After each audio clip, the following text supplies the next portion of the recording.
Zeteri kintu kyasinze kunnuma. Oyo minister acting. Yes mwingo. Ewe wale omwana yafa. Mirundi ebiri. Masomero kampasi biri za nyo. Nete batuwanga report. Lwaki baafa. N'essomero tebaaliggala. Tebaali kwatako n'oddi kwatako. I remember. Naye lwaki agaaba batalina mugamba n'ogwo bagaggala. Any incidents. Gana amateeka ge bakola aga Uganda. Gafevalingako bantu bamu gakola ki? Ono suspending ojja kuddamu ozugole bakole ekintu kyekimu. Mistake y'amasomero. Omutto gutulako abantu ababiri. Bakutuzaako abaana 8. Bananyini mabaasi ago ne bakkiriza kiberewo ekityo. Baasi netuuka ekiseera ng'efuna obuzito bungi munda ng'ate wabwere okukola ki? Ewewuka. Eba abaana baabwe. Bwanga abazadde wetugenda bazibu. By the end of the day, Katonda awumuze emyoyo gy'abaana. Bo baafudde. Ekyasinze okukeera ku makya okunnuma kyenayize nze n'oliba ng'ojja otya okaaba otya ng'oyagala olukumu weruti nga nina emitwalo oba nga nina 9 ng'oyagalako 10 sirigenda kukeera ku makya kuyamba muntu. Abantu bagenda okusigala okulamba bensanga ku street ngaze we nali abo baana bano mpaayo 10 mpaayo abo bojja naye nti omuntu ojje wano wange onkabe nakafuna mbukyanga nakakuyamba nakafuna obulumi bwa milioni nga 15 ninga manenja kunkanziremu kanziremu kuddamu kuba kyo kiri mu ggwe kubulya muganda wange muli natadde mu mutima gwange nti sigenda kuddamu kuyamba kansigaze kuyamba abo nze nina ekintu kinema neteekamu siwa kimu 10 mu kyaki ekime kyange 10 nkikwata netambula nenyingira essomero lyesitamanyiko kakwate nembuuza Edmas badde saakulambula ku maklasi gammwe nensanga abaana nga batudde mbabuuza good morning oba good afternoon good evening nenondayo omwana oyo gwenda bagwana okufuna uniform empya nengula uniform eyo. On behalf of government, that all trips, tours, whatever, have been suspended all over the country, Uganda. Jacob omutuuze oli mugezi nnyo ng'oyogera ku nsonga za simanyi omukazi awooma afaanana bw'ati ng'oli mu kwogera ku nsonga z'ekisenge ensonga z'obufumbo awo amagezi go we gakoma. Mwanga Kivumbi erabidde nti nosiye Bobi Wine ye Mwanga Kivumbi ne kasita otandika okukubagana entamu oyagadde okukunukkiriza amagezi naye ate ng'obumpi bwo tebukukkiriza. Kati gwe bw'ovaayo n'ogamba Abannayuganda nti Mwanga Kivumbi yayagadde okwogera ebintu Kyagulanyi by'alina okwogera ng'osobola okuvaayo n'onyonnyola Abannayuganda lwaki amagye gali maka ga Kyagulanyi okumala emyezi 2. Osobola okuvaayo n'onyonnyola Abannayuganda lwaki Kyagulanyi tali mu ggwanga lye. Osobola okuvaayo n'onyonnyola Abannayuganda lwaki Kyagulanyi amala ebbanga eryo lyonna ng'ali mu dduka ng'abasajja bamunoonyanga mpiso. Ye abange ky'ogamba Mwanga Kivumbi ebyamutuusibwako obadde oyagala Kyagulanyi yabavaayo okubyogera ng'ate byatuusibwa ku Mwanga Kivumbi. Busajja bukulu kwebuza amagezi. Olabikira ddala ng'omusiru tetwali twakukize tugamba abasiru mulaleke mu basiru.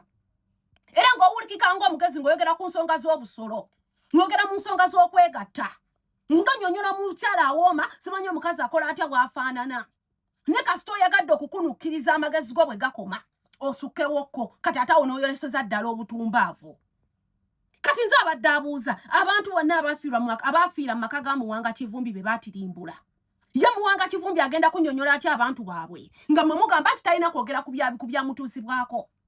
Nga mwenna buli avaayo buli omu mpulira avaayo temukondeemi nga kikola kyakoleddwa okubanga yabuziddwawo wabula bw'omu avudde atandise kunenya gwe bwakoleddwako ekikolwa gwe baabuzizzaayo oba munange tewandiyogedde bw'atayogera ani agenda okwogera olwokuba takinnatuuka mu maka ago ovuddeyo ofunta entama. Musajja bukulu kwebuza amagezi mwenna mukaddiyidde mu busiru jasiro abumpi nti temulaga nti mukuze ne busajja bukulu kubulwako ntegeera nakukaddiwira mu mbozi za bitagasa mbozi za bijanjalo na kwegatta ne mulema kukwata kubifa mu ggwanga lyammwe. Kasajja kakulu kwebuza amagezi ovudde otandise okwogera munange Kyagulanyi yabibyogedde nga n'ebyatuuka mu maka ga Kyagulanyi mukazi okutuuka okumwambula mwenna mwasigala mubuutikidde amatama kyemugamba temwabiraba. Omusajja okutuuka okumunoonyanga abanoonya empiso n'atuuka kubanga adduka buddusi mu ggwanga lye kubikola ebyali bikolebwa gwe banange gundi teyandiyogedde mulemi okukondeminga ekikolwa ekyamukoleddwako nti omusajja yabuziddwawo mulemi kuvayo teyandiyogedde kati ba abantu abafira mu maka ge nga temuboogerako mubadde mwagala yajja kuvaayo aboogerako atya nga mmwe mugamba aya munange yandivuddeyo n'asigala nga musirifu musiriwala awo Museveni watutuusizza okubanga mmwe muleka kiso kya mbuzi kirekerera omusi ne kitunuulira omubaazi Museveni watutuusizza okubanga omusajja omukulu kakulidde konna kalina n'ekiwalaata kavudde katudde mu bantu kifo ky'okugamba nti ekyokuwamba ebikolebwa ku bannayuganda tebisaanidde kuba bwe bityo avuddeyo aneenyeyazza okwogera kwedde bimukolebwako ng'ali mu kkomera obusiru obukuli. Salam Musumba subsequently requested for a meeting with AW in Brussels, Belgium, where she invited many other people to attend, including the accused, Elias Lukwago, Honorable Semujunganda, Lubega Mukaku, and Charles Romshana. In the discussions at this meeting, AW accepted to join the plot to overturn the government and agreed to be their security. The discussions at this meeting were recorded by AW, and the recording shall be relied upon at the trial. That upon building sufficient trust in AW, Salam Musumba requested JW to introduce AW to KB. This was done, and the two, AW and JW, had an online discussion with KB about the grand plot to overturn the government of Uganda by force of arms. This culminated into the first physical meeting between KB, that is Kizza Besigye, and AW on the 29th of October 2023 at Geneva, Switzerland. That the first physical meeting was held in Geneva, Switzerland on the 29th of October 2023 and was attended by AW, KB, Frank Chihere Atkunda, and JW. At this meeting, the group discussed the plot to overturn the government of Uganda by force of arms. KB requested for military assistance from AW to destabilize Uganda. KB also requested AW to train some of his allies in covert intelligence and paramilitary tactics, which request AW accepted. KB further requested for counterfeit Ugandan shillings with intention to seek into the economy of Uganda through his collaborators, who he stated to be officials in Bank of Uganda, as a means of raising finance for KB's objectives and also destabilize the economy. In the same meeting, KB, JW, and Frank requested for ricin poison, to poison targeted government officials. That further in the same meeting, KB provided AW with a list of government security installations and military facilities like the 2nd Division, Makenke Barracks, Bugembe Barracks, Bihango Military School, Kachoma Mountain Brigade, Kabarole, Gaddafi Military Barracks in Jinja, Magamaga Military Barracks in Mayuge District, Marine Division, Lozera, Air Force Academy, Nakasongola, Engineering College, Lugazi Senior Staff College, Chimaka, Singo, Karuguta Training School, Ntoroko Military Intelligence and Security School in Nakasongola District, Machinde Military Barracks, Police School Webaje, and Oliver Tambo, Kweweta, among others, as targets for attacks. That after agreeing to conduct a training in Kisumu, Kenya, Frank Chiherere Atkunda traveled to Uganda with KB to organize their intended group of people for training. The proceedings of the above meeting were recorded using a covert camera by AW, and the same will be relied upon during the trial. That KW and AW created a strong communication, that is, or relationship through social media, including WhatsApp.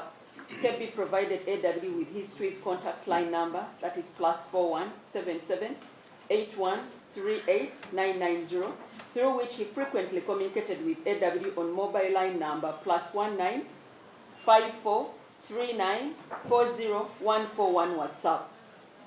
During the period from their first meeting on 29th October 2023 up to 16th of November 2024, KB and AW had numerous conversations and exchanged numerous social media messages, wherein KB discussed with AW. Are you okay? Can we proceed? Yes. Wherein KB discussed with AW details of his intention and the plot to overturn the government of Uganda by force of arms. A forensic extract of the record of their conversation shall be relied upon during the trial. that Kirby attended another meeting on the 24th of January 2024 in Geneva, Switzerland, which was also attended by AW and JW. At this meeting, Kirby assured AW that he was committed to facilitate the training of his people to overturn the government of Uganda by force of arms. In this meeting, Kirby and JW further requested AW to assassinate the President of the Republic of Uganda using a drone strike. Kirby undertook to provide AW with the President's movement routine and vulnerable points to facilitate his assassination. In exchange for AW's assistance, Kirby and JW undertook to grant the Kurdish government company access to Uganda banking sector to launder money, permit the use of Uganda's airfields for trafficking illicit goods, including drugs, use Uganda as a safe haven for Kurdish fugitives, and generally permit the use of Uganda for illicit activities once the plot to overturn the government was successful. That by virtue of his leadership position in PFF, the accused was aware of all the meetings between Kirby, Frank Chihere at Kunda, JW and AW in Geneva, Switzerland, and the plot to overturn the government of the Republic of Uganda by force of arms, but deliberately did not report to any authority. That on the 14th day of June 2024, Kirby attended a meeting with AW and JW in Geneva, Switzerland. In this meeting, the participants further discussed the plot to overturn the government of Uganda by force of arms. Kirby requested AW to arrange for the training of a selected group of like-minded conspirators from Uganda, who included Samuel Makoha in Kisumu, Kenya, in intelligence gathering, surveillance operations, espionage techniques, and use of drones to be used in overturning the government of Uganda. In the same meeting, Kirby and JW repeated their request for AW to supply them with counterfeit Ugandan currency, drones, weapons, and grenades, which they codenamed pineapples.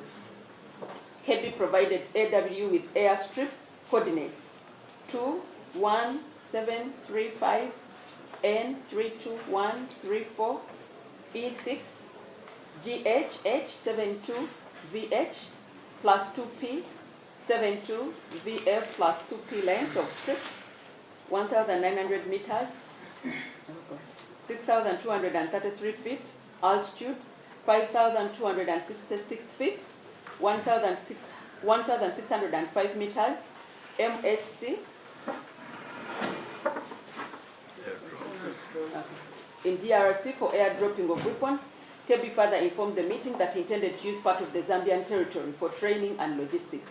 At the same meeting, AW gave Kirby $5,000 to facilitate the movement of Makoha Samuel and other selected Ugandan trainees from Uganda to Kisumu in Kenya for training. That the accused knew of the meeting in Kisumu, took part in the mobilization, and authorized the travel of the participants from PFF, who included Samuel Makoha, for the said training in Kisumu, Kenya, with the intention of overturning the government of the Republic of Uganda by force of arms. That during the meeting of 29 September 2024, Kirby and AW agreed as a way forward to hold a meeting in Nairobi, Kenya, where Kirby would be able to meet the Kurdish Iraq contact for AW. Kirby and AW continued communicating to each other via WhatsApp on mobile lines +41 77 81 38 990 and +19 54 39 40 141 respectively. The WhatsApp communication chats between Kirby and AW about convening the Nairobi meeting will be tendered and relied upon in court during the trial. The group agreed to have a follow-up meeting later in Nairobi, Kenya.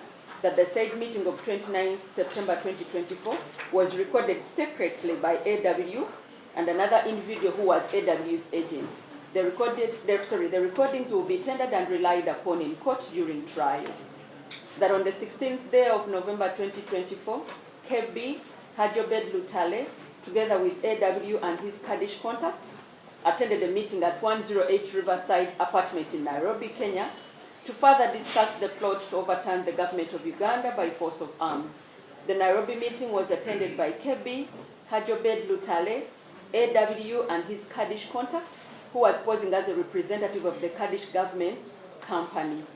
At this meeting, Kirby introduced Hajobed Lutale as his personal assistant and a person who was part of the plot to overturn the government of Uganda.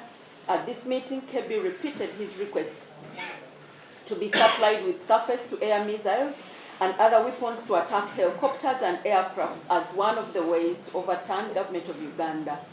Kebbi and Haji Obed Lutale also briefed the meeting about their plot to instigate civil disobedience strikes in Uganda, starting with the assassination of the President of the Republic of Uganda in March 2025 in order to achieve their objectives. That being the leader of PFF, the accused was aware that Kebbi and Haji Obed Lutale, who are also members of PFF, traveled to Nairobi, Kenya, and attended a meeting with AW, whose sole aim was to overturn the government of the Republic of Uganda, but he still did not report it to any authority in Uganda. That the accused also knew that JW and Frank Cherera Tukunda approached AW for assistance in a plot to overturn the government of the Republic of Uganda by force of arms, but did not report it to any authority in Uganda. That the accused further knew that Kebbi had approached AW and that the two, Kebbi and AW, together with JW, had held several meetings in various places in which they contrived a plot to overturn the government of the Republic of Uganda by force of arms, but still did not report it to any authority in Uganda. That on the 17th day of November 2024, Kebbi and Haji Obed Lutale were handed over to the Ugandan security officers from Defense Intelligence and Security at Malaba border, together with several exhibits, which included their mobile phones, 2 pistols, and other items. The two were later charged at the General Court Martial in Machinde with offences under the UPDF Act. By UPDF GCM 040-2024. However, following the decision of the Supreme Court in the case of Attorney General versus Honorable Michael and others, the matter was taken over by the Uganda Police Force, which conducted fresh investigations from 12th of February 2025. As a result, Kebbi, Haji Obed Lutale, and RO12743 Captain Owola Denishoya were charged with treason and misprision of treason via Nakawa criminal case, criminal case number A008-2025, 0285-2025, and CID headquarters E033-2025, and committed high court for trial. That the accused was examined on PF24 and found to be of normal mental status. The medical report will be tendered and relied upon during the trial.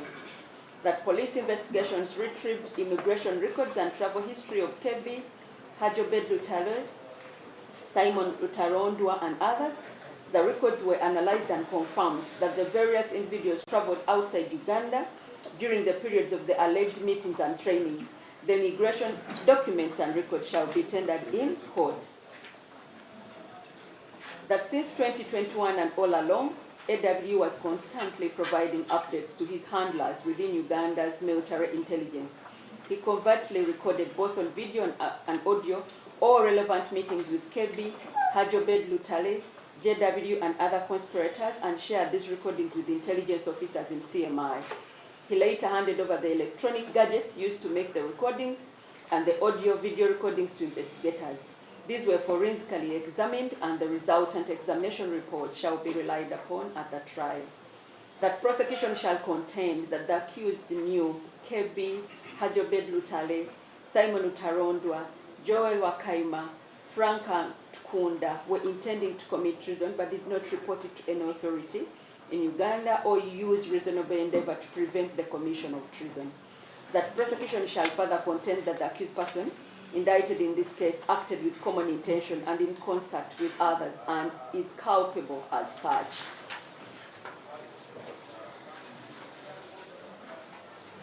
Whereupon prosecution shall contend that the accused person does not have any valid defense to the indictment and he should be convicted as indicted. Salongo, you are committed to High Court for trial. That's the end of the indictment. Anyway, tuli ku The Truth Media, go subscribe, follow. It's a Saturday. Ndine Jacob Omutuuze, DJ Jacob. Lwavumye. Neri DJ tugenda dikujjako tukyali. Anedda so akuvaako. That is my legacy. Your legacy. Yes. But you just started with it. Hey. DJ Jacob Omutuuze The Citizen. Abana bavumye The Citizen. Jacob. Ndozo lumwe mba mwogera ebintu ebimu mu mining ko feelings z'abantu. Abantu kwesiriwaza. Mwaki nganta abantu kwesiriwaza. This is my opinion. You're free to take it or you don't. You don't take it. And they didn't take it. They do. Baje tutte personal. Era kyampaliriza nnyo okunoonyaako omuntu omunemutuukirira wenti nga tamanyi nakumanya ali awo omusajja musiraamu ayina sigida ayina ekiwalaata wabirevu yanvumye siina magezi ekibi kinene newaliriza nenkwata channel ye neyitiramu awala app otekamu channel y'omuntu nenkulaga mulongoti gwakozesa ya registeringa ndagamuntu kimerimanya ki namba kisisimu gyatera okukubira ku bana bamukubira nemutuukako wenti ayina gyasuleyo mu gete eyo nemutuukako wenti nga kataba kino ekiyenje nga nakutegedde nakuntegeera that is Uganda for you.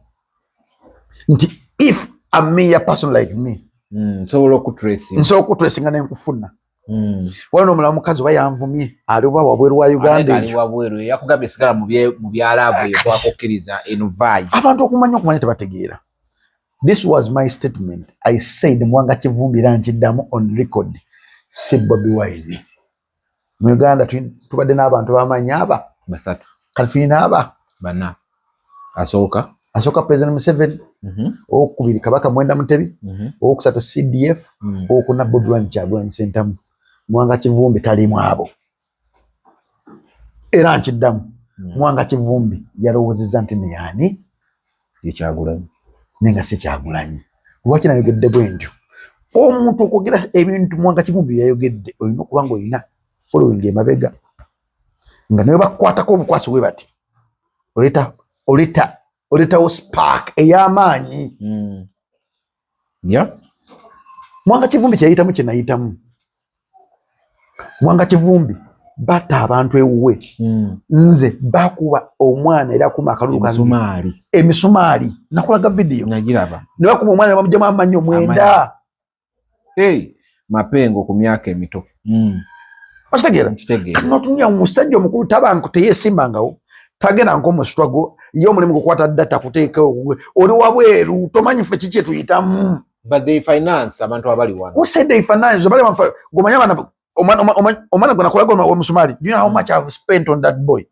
Of course it's much cause taso nakuyimire nakutambula omanya wamanyo sinema kazi namuteekako omanya abana bawamba bakuba mukaluka ngiseme kazi nateka singo banonyo bafuno bajja you understand kano sanga omuntu nga mukulu nga yefudde ntino ye ategeera nnyo nkiddamu Mwanga Kivumbi si Bobi Wine kibakuganya ensonga zange ziri valid kuŋŋanze bwato zaagala gwamanyi oli waddemu gante struggle nagivaamu enonsi buli muntu waddemu okukola kyayagala you understand nenga mu struggle kyalimu nkiddamu kino Mwanga Kivumbi si Bobi Wine baddembe okunyima kandi sigala mu kirabulavu kano tuwulira ebintu byayita n'owulira omuntu teesimbangawo tamanyi okwesimbawo okufaanana tamanyi nakunoonya akalulu wekufaanana tamanyi nakuwamba abantu wekufaanana nze abange baabawamba nga nina okusinzinga faya babate nesinzinga faya gomanyi gondabidde wano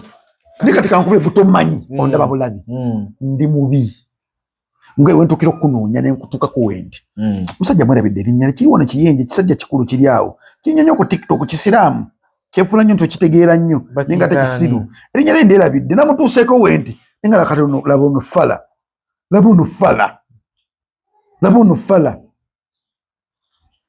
eyannemye okutuukako ange namutuukako naye nze wanye simanyi okukyalira ku bantu bange nze sivuma muntu I don't siina budde bukera kumakya kukwata video nenaka kuvuma muntu sawe mudde Mwanga Kivumbi savume Mwanga Kivumbi samugabengo talina magezi byonna saabyogeddeko nagambye yabadde alowooza nti nno ki Kyagulanyi with due respect ne respect njima kubanga mukama wange mu kibiina naye wemba nzize wano nze kukolera bantu ndina kwogera ekyamazima nga kirina okuba mu black and white.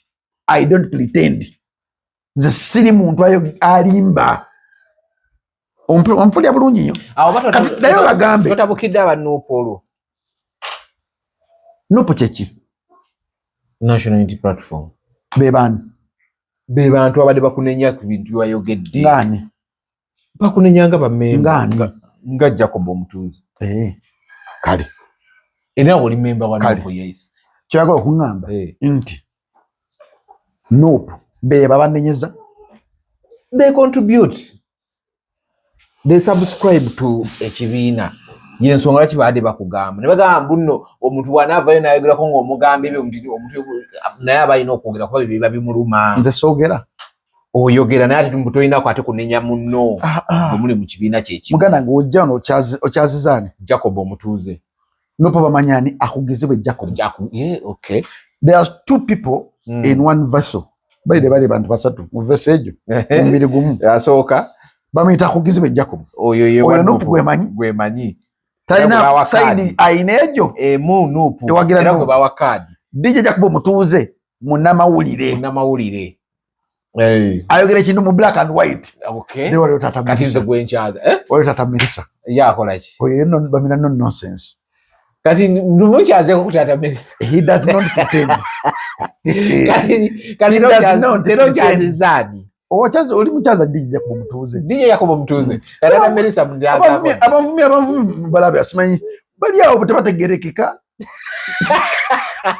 mu Jacob oli musiru omuntu avuma obusiru musajja mukulu ansinga obukulu osobola okumbulya kyoyagala nga tonzivudde nze siina ku muntu kuntaakinga ne kasita onzivuula nkunoonya ne nkutuukira muli mutima gwange njagala kwebuuza kiki ekikuwaga okunzivuula ova mu first family bwe tova mu first family njagala kumanya amanyi ogajjawa odo stage ogijjawa ekuyisaamu eggaali etyo yes kana tunde Davicom community yayogedde yetera obutezi video nga wali wayogedde nono ng'omuwala akuvuma even if nze katonda baano Davicom kyali wange ebyaddala omanyi spirit nga tesirimba naye mulimu ebintu ebimu binze byendaba bakola Davicom nga sisobola bikola so akwata muntu avuma Davicom ne muteka ku gundi yange sisobola omuntu ng'amuvuma kebe ng'amwogera ate mwabambuze mukatize mwansobera oba muba temulina byakola simanyi oba kiki omwaganya kabampaane awo okoze kisobi omuntu omuwa omanyi bino gye makamvuma bambuze nga ffenna tukuvuma omanyi bino gye makamvuma program eyo omanyi bino gye makamvuma mwabambuze mukati omanyi bino gye makamvuma ne munangala kwa ndi munangiza kula bulala Jacob mpuliriza bulungi bwe mbanga nkolina kakakwate nga mbadde nange ngobadde nayo mu bulamu bwange sikulinako buzibu naye mba tobanko nange nga tomanyi wa gye nava nga tolina kintu ekyo wali onkoleddeyo kati nga mawa namutukira mawa onvuma nalindiddeko naawe omanyi gye nava kati muganda wange otambulira mu makindye wana mitwalaga gakuyiwa oluba bw'oba owulira nti gwe mawa obeera mu mbozi mukati ddamu oyise erinnya nange mukamwa era naye nkimuddamu ku kamera ddamu oyise erinnya nange mukamwa aga kabe naawe ng'oli ku mumbozi mukati sogera nko naawe kati goli waddembe okunjogera kasita oba nga tonzivudde mulimu abantu benzikiriza okunjogerako bw'oli munamawulire oli waddembe okunjogera kasita oba nga tonzivudde naye onzivuula ate siganyi kukola mawulire njagala nkomanye bulungi wali onzizanzeeko oga siina TikTok olina siina YouTube ogirina wali onzanzeeko nga nkutte ku makya nzivuula mpomera omuntu okwemula nedda nako mu kuvuma nga nvuma abavubuka era bannuupa banvuma ku luli nenkola live nenvuma buli kimu nengamba kati bino si yenze ono era kimu ku bintu kubinejjusa naye waliwo omuntu gwolaba ngakufuukidde ekizibu yefuula nti nategeera nnyo kusinga weyogedde ensonga zo akola ebintu bingi nnyo byotakkiririza nogamba kamuleke kubanga si byange sinza amugulira data simu sinza yagimugulira kamuleke abeere mu space ye nange mbeere mu space yange naye okuba nti omuwadde beetu ate naakulaga nti naate ki ayiseewo buyisi nkyanoonya omusajja ono erinnya ndyerabidde ngezaako nange okunoonya ku baana abakugize nabalabyeko but bambuze abaana no baadde banyiivu ebyaddala sajja munno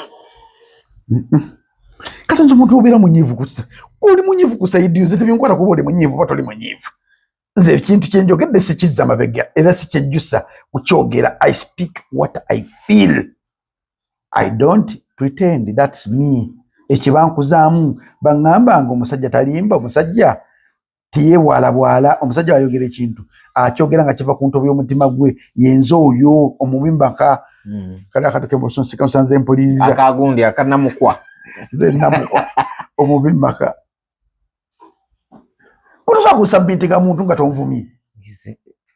ate ababala tekimala kitya submittinga nga tonvumye nga tonzivudde. Wona tulina abaana bakuze babiraba. Goyinza okuba nga oli gundi olinza okuba nga oli bunsize buwalabu eyo ni family eri mu Uganda wano nafe tusobola okukosa.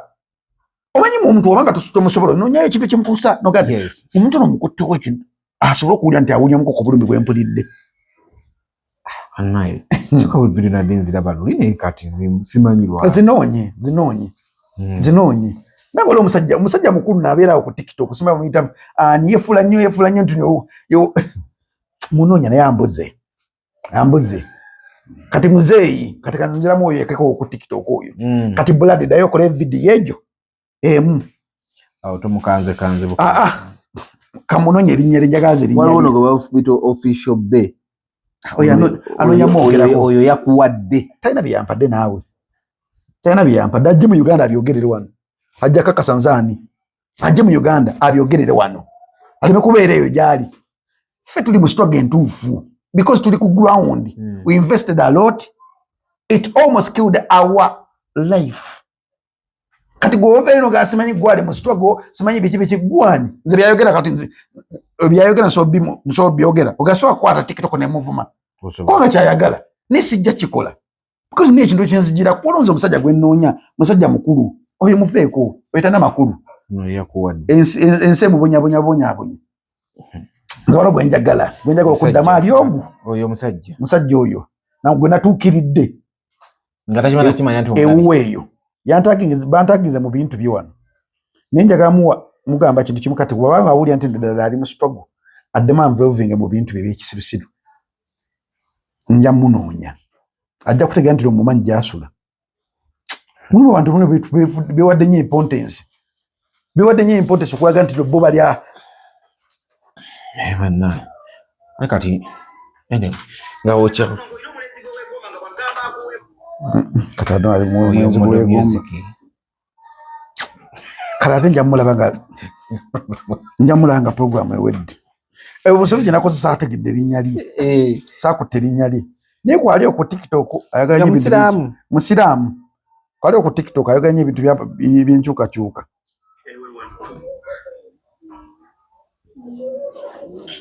Ambuze tugende maaso. So anyway, gundi Jacob. Yeah man. Tuwafunye incidence ya accident kati so far teziweze 3 ez'abaana b'amasomero trips. Esooka basi yatomera train. Eyokubiri yabadde y'abaana bali bagenzi bangambe wadde muno gwowerera. Mulamu yayise. Yafudde. Babadde muno mwana gwowerera. Then ekiro kya leero waliwo eyo basi badde ya something like that nabo naye wakwanti bo ekirungi bagenede kusago tekuli afudde so fate banalangira kafudde. Minister acting minister wa Minister of Education kwa kati bamteka nga acting.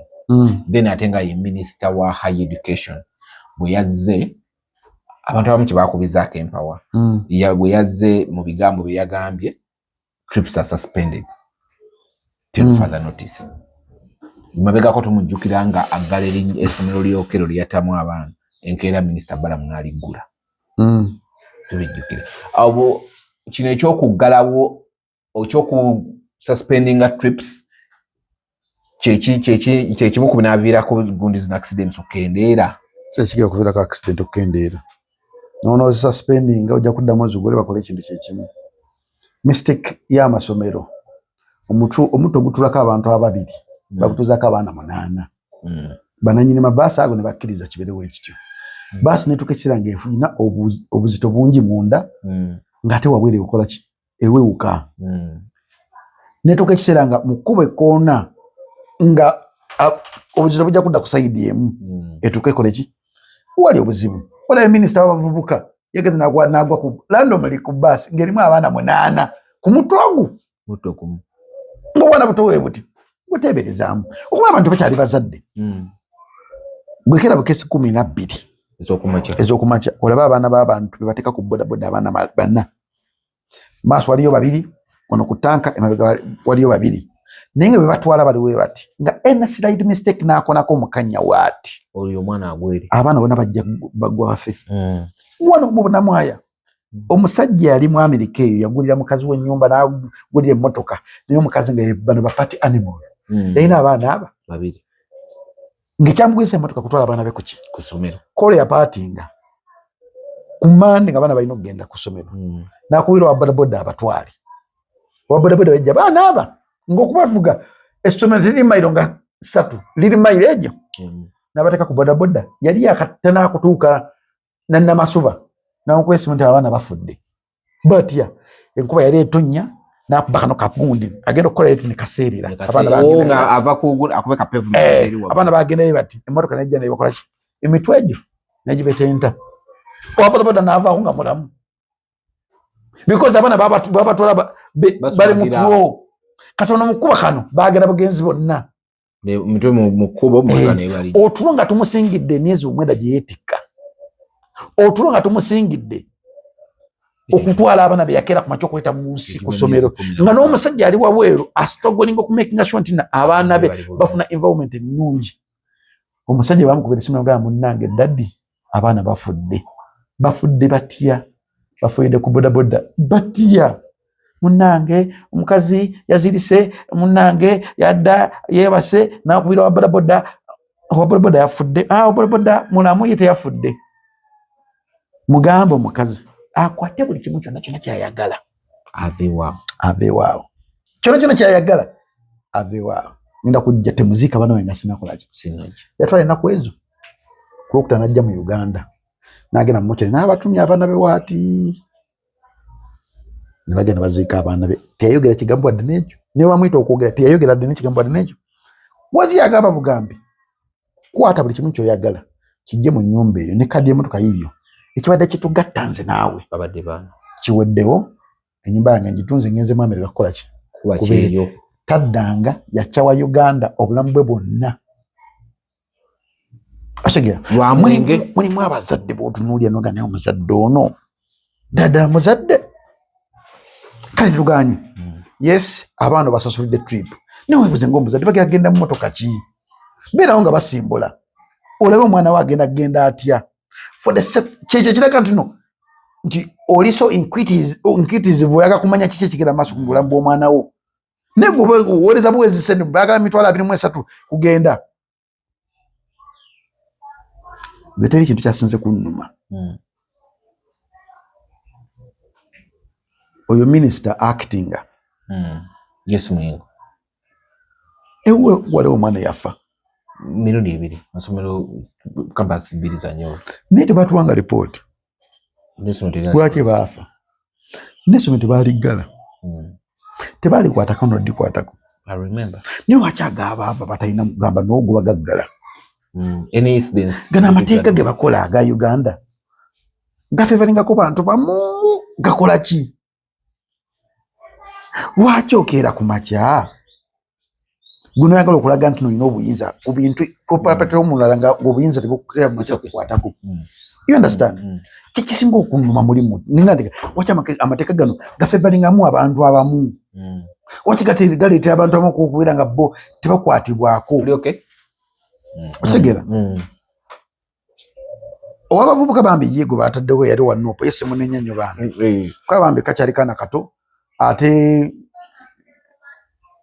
kale promising kava mu Nopo ne kasala President Museveni okulaba nti ye kasazi n'akawowa minisita wabavubuka oyo sijja mwogerako nnyo kubanga bambi ye akyayiga bintu bingi mu politics bamuwa office nnene ate gy'alina okuyigiramu naye ono omusajja abadde minisita oba emyaka emeka abadde wa education for how long tumusomako ne mu ssomero naye tatuwanga lipooti nti abaana bafiireewo kiki ekibanywa kiki ekibatta ye bafa batya lwaki bafa koba n'awa mwana omu waati aminiga makulu mangi nnyo mu Uganda. Kubanga eyasooka batugamba yeetuga. Owokubiri yeetuga atya?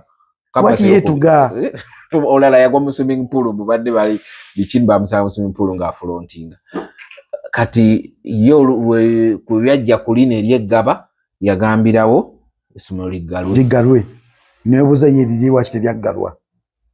Bwe yazze ku baana yagambye trips zonna ziggalwe. Jjukira wa higher education mwe muli gundi field work waki mapu biki ebyokuba T-Estate Kasenyi biki ebyo bya land site ebyo biki ebyo. Abaana it's a must. Isa gundi olondako gyo kuba na it's compulsory. N'agamba ziggalwe in a period ng'abaana bagenda mu moko. Eyokubiri abaana tuleyo kati bagende mu end of year final papers zaabwe. N'agamba ku lwa government trips zonna ziri suspended. Suspend, that is not the solution of you. It's abana bafa abenkya. It's not the solution. They must be okuberekera okubeera greedy. Buganda tuddewo trip. Twala abaana nga bali supposed kubeera mu motoka. Etuika 14 teka mu 14. Ko ana 14. Even if yaga kufisaawo. Nego tebereza. Trip ya de mitwala 23. 23. Kala 25 katugeze. 25. Because bidi mu kitundu kyange kati binkwasana ennaku. Ati wabadde n'omwana gwowe. Kati tudda ku ekyo nawulidde nga nfa mu mutima. Omukazi yajja nga bba amaze okufa. Era abeera muno muzana. Ng'omwana agamuzaala mutwala mukazana preparatory. Za preparatory nga nganze. Nga teguggwa. Because nange omuntu yampeerera. Tiyantwala mu ssomero lyaku. Kwejjako bujjaka kutuukiza mutima asomesa. Nemuga tumutwale ku King David. King David ya baby biki. Nemuga tumutwale ku King David. Ebisigadde bindekere. Ne bamuwa ekifo ku King David. Bamuwa ekifo ku King David nasoma mwaka gumu myaka 2 myaka 3. Gukusatu mwafunidde ebizibu. Nakubye essimu. Nga njagala kutuukiriza obuvunaanyizibwa bwange ng'omuntu. Mbagaye banenga kitalo. Katugenda kukola tutya. Kitya mu background ne bamugamba Jacob wuna akubye essimu. Ningo mukazi. Akaba kintu ekimu kyokka. Omwana ngene sagala agende ku King David. Omwana ngene sagala kugenda ku King David. Omanyi abaganda bayine nkaba buje bakaba tukareka omuntu nga afiidwa ayine nkaba jakaba. Omwana sagala yejuse kitu ekimu kyakoze. Namuga Jacob wuna yaga hogera nange. Mugamba mama nga kitalo. Nangamba kitalo biki. Kale nagamba omwana sagala ku King David. Omwana nga sekati mulamu sekati from King David. Ennaku yanumye. Suli nkubu zito mu mutima gwange. Nakwejjusa nego gundi gwatulekanira.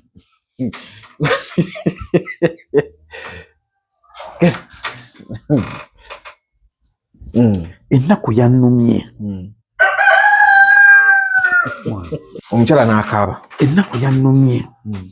Ng'omukazi alinga agamba nti nsobi yange okwata omwana omutwala awo we yafiiridde. Gwe cause. Nga alinga agamba nze cause y'omwana okuva mu bulamu bw'ensi. Ekintu ekyo kyankubye wala nnyo. Era ne ngamba kale singa olunaku olwo saamentenga mukazi oyo. Kale singa olunaku olwo Katonda yanfuula nampugulamu kati nengenda Mr. Meeting. N'akalulu ekaggwa y'omu ku bantu abasinga okukaaba. Nga bakubye akalulu. Yangamba kati bakubye akalulu. Nosobola okuweerera omwana wange. Omwana nga muteeka mu ssomero lya bbeeyi. Sirisobola ng'omuzadde.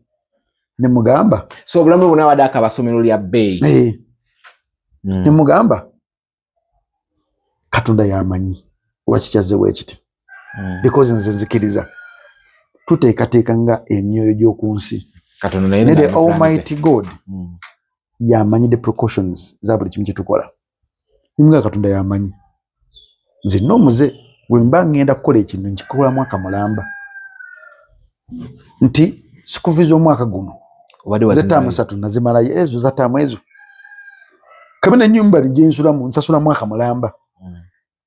Buli kimu kye nkozesa nkisu. Kebe ngangula mmere wa mukyere ngula guswa kumazaako banga lyensuubira. Because manyi kibuyaga.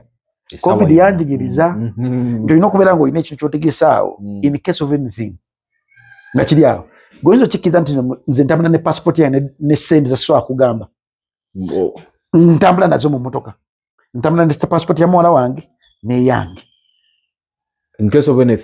in case of anything munonya wani mgatula tugende nganze sigama nkola nga weko nganze ekyo kigamba omuntu nga alinamu ko kunteekateeka naye bano banoonya mmere ya leero kebe kusikutulina kunteekateeka omulamu bw'ensi muntu olina okubeera n'ebintu bibiri n'okubeera n'endagamuntu ne passport endagamuntu esokuyisa ku booda ekituufu passport esokuyisa ku booda olina okubeera n'ebintu ebyo bibiri ng'omuntu yenna ategeera ayagala ensi ye sigaye tugera mu lutalo quote me right ng'omuntu yenna olina okubeera n'ebintu ebyo bajja kufuna bubi anti ng'ebintu olina okubeera n'ebintu ebyo bibiri passport y'omwana wo ng'ekuli ku kidonga taata okimanyi mulimu abaana abamu nga tamanyi na simu ya taata we efaanana ng'omwana alina emyaka 6 nga tutamanyi namba ya taata we ey'essimu tekisoboka kati bino nze bwe bampita mu masomero nsangenda mu secondary n'obuuza omwana mpa essimu ya taata we mukubireko nga tagimanyi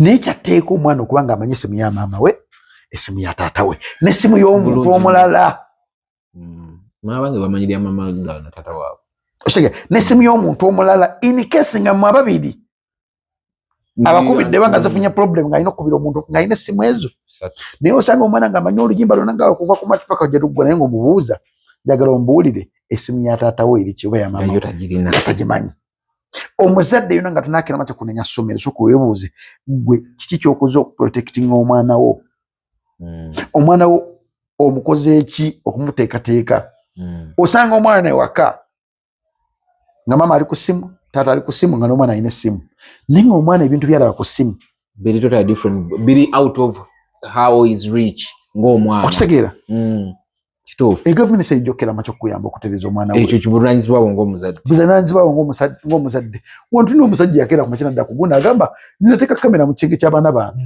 oyo musiraamu mulaba amabeere mulaba amabeere eyo yakutukuba hiti ya myaka gyonna timeless okitegeera oli musiraamu toli musiraamu abasiraamu bakuba mu ngalo ne baseka ne ngamba wano wetugenda wano wazibu bwebanga abazadde batandise okulingiza obwerere bw'abaana baabwe bwebanga abazadde wetugenda bazibu by the end of the day Katonda awumuze emyoyo gy'abaana bo baafudde ekyasinza okukeera ku makya okunnuma kyenayize nze n'oliba ng'ojja otya okaaba otya ng'oyagala olukumu weruti nga nina emitwalo oba nga nina 9 ng'oyagalako 10 sirigenda kera ku makya kuyamba muntu abantu bagenda okusigala okulamba bensanga ku street nganze we nali abo baana bano mpaayo 10 mpaayo abo bojja naye nti omuntu ajje wano wange onkabe nakafuna mukyanga nakakuyamba nakafuna obulumi bwa milioni nga 15 ninga manenja kunkanziremu kanziremu kuddamu kuba kyekyo kirimu ggwe kubulya muganda wange muli natadde mu mutima gwange nti sigenda kuddamu kuyamba kansigaze okuyamba abo nze nina ekintu kinema neteekamu siwa kimu 10 mu kyaki ekime kyange 10 nkikwata netambula nenyingira essomero lyesitamanyiiko kakwate nembuuza Edmas badde saakulambula ku maklasi gammwe nensanga abaana nga batudde mbabuuza good morning oba good afternoon good evening nenondayo omwana oyo gwenda bagwana okufuna uniform empya nengula uniform eyo nimambuuza wakyo gyemugwe nemugamba kyekimu kyange 10 kyempadde eri Katonda nganze omwana nganze siga ntuze kiweeyo nenganze nenzikiriza nyina bamu eddiini mu ngeri yange nganze kati awo obaozimbye mwana batuzimbye Katonda kuba juka zisente zigenda wa Katonda mukyekyo bwe batugamba bwe tunagenda awo nja kulizo ninga bubi atulabike nga kyesaagala kukola oba tolizonize nzikiriza bwe nti buli omwoyo oguli ku nsi kuno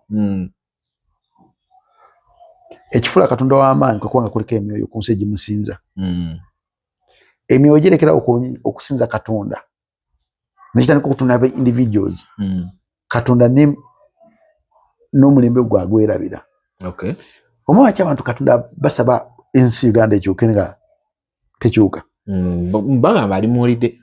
Omwana ki Katonda? Kiriwe kityo? Omanyi Bible? Si nnyo. Oli mwekkaanya, owekkaanya nnyo ensi? Okwekkaanya ekyo nekkaanya. Kati njagala mpeeyo ebintu bibiri byewekkaanya mu nsi ya Uganda. Byensi z'okwekkaanya mu nsi ya Uganda. Lately one. Bingi kati nondeyo kiriwa. Genje simpa bibiri bibiri. Okale mpa kimu. Njagala kumanya ddala oli mwekkaanya w'ensi. Ekyensinze okwekkaanya kati nze nga tugenze na ku side ya ddiini ne banaddiini tebakyafaayo ku bantu be baweereza. Ekyo nkyekkaanyiza nnyo. They just do randomly. Ekintu balingana babejjako. Kakati ensi bw'etandika okufa etandikira mu family. Bw'evaayo n'eyingira mu masinzizo. Bw'evaayo nedda mu bakulembeze. Ensi kasi etandika okujjulamu ba single mothers bangi ne ba single fathers bangi. Evaamu omusingi gw'okutya. Kyova nti omwana asobola okukwata vidiyo n'agiteeka wano atandika okukuvuma nga waayagala. Talina kyaswalirwa. Talina waga nti gundi wanalaba vidiyo nga nvuma omuntu ono anaawulira atya. Okitegeera? Ensi eri bw'etyo. Manya eyo ensi ne feva ya Katonda yakenderamu eyo ensi. Tulina moto gye bayita for God and our country. Naye ensi weggwamu nti nga neebe wa ddiini asobola okukwata microphone n'avuma Kyagulanyi. Enkera n'osanga nga kyakekubyeko weetu.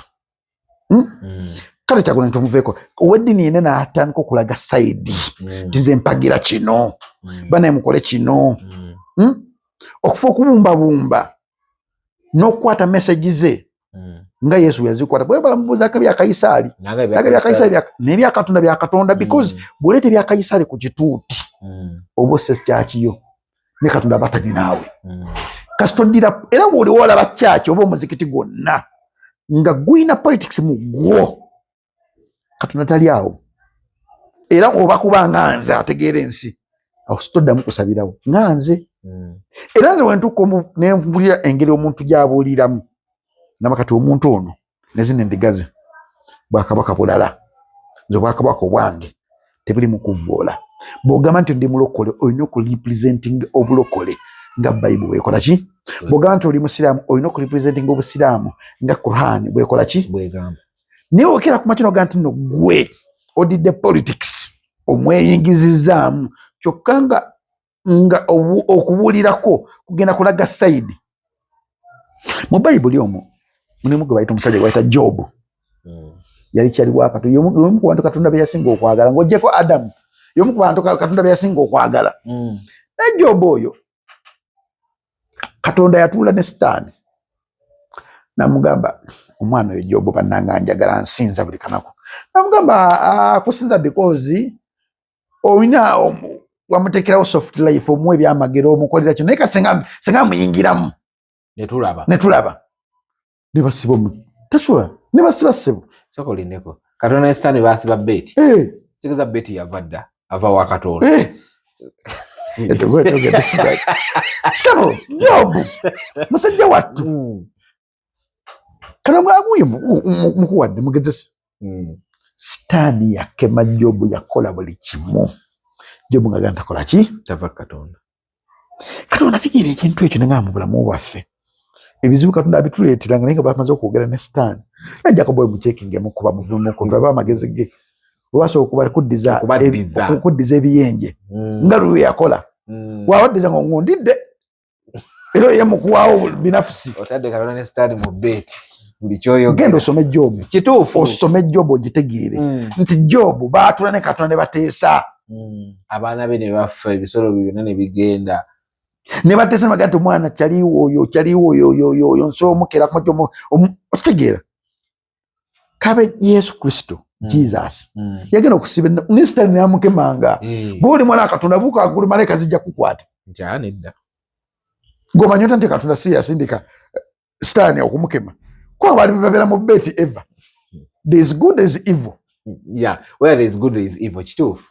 Osegera, if there is evil, nga goli ku social media hand in hand nga goli ku social media ofana no yavuma nawe da mu comment no da zinagamba abantu wegendereza nnyo ekikazi ekikazi obanga tekina nsonyi naso okwata ku nataka okuwemula ebigambo ng'avuma vumi bantu guno sigala ng'okomentinga spirit y'omwoyo ogumulimu ogifunako kopi nga totegedde indirectly ensi yakyuka nti tekinologi asobola okuguza spirit y'omuntu nga totegedde ensi yakyuka nti sex omula abantu bazanya sex but spiritually there's something which you exchange in between the person you're sleeping with. Either you like it or you don't like it. That is there is a spirit you're not exchanging, and the more you sleep it mutula bankaya bawara ne bagamba impuli nja kulya omwana oyo mu ati tubayina mumulaga bagamba impuli nja kulya mwana oyo si agala okulya omwoyo gumulimu gwe baamuwa ogunoonya emekisa ogunoonya okuganja ogunoonya oli gwe yamwebakako gwe gunoonya okulya buli kaseera it's not a desire. Chinaga nti wete abantu okulya abantu baabwe chinaga nti bobo mwekanya nnyo ebyensi. Addiction is not a desire. Addiction is something which ekiri mugwe ekikwambala n'owulya ng'oyagala kuwanka kunya kukasigala n'owulya ng'owanka kwagala kwebaka ku mukazi n'ekyo ekyo speech oba tokimanyi because gwe kosi waakyo you can never tusobola kitegeera. You can no control it. Kyekikufuga omuntu nga wa mwoyo.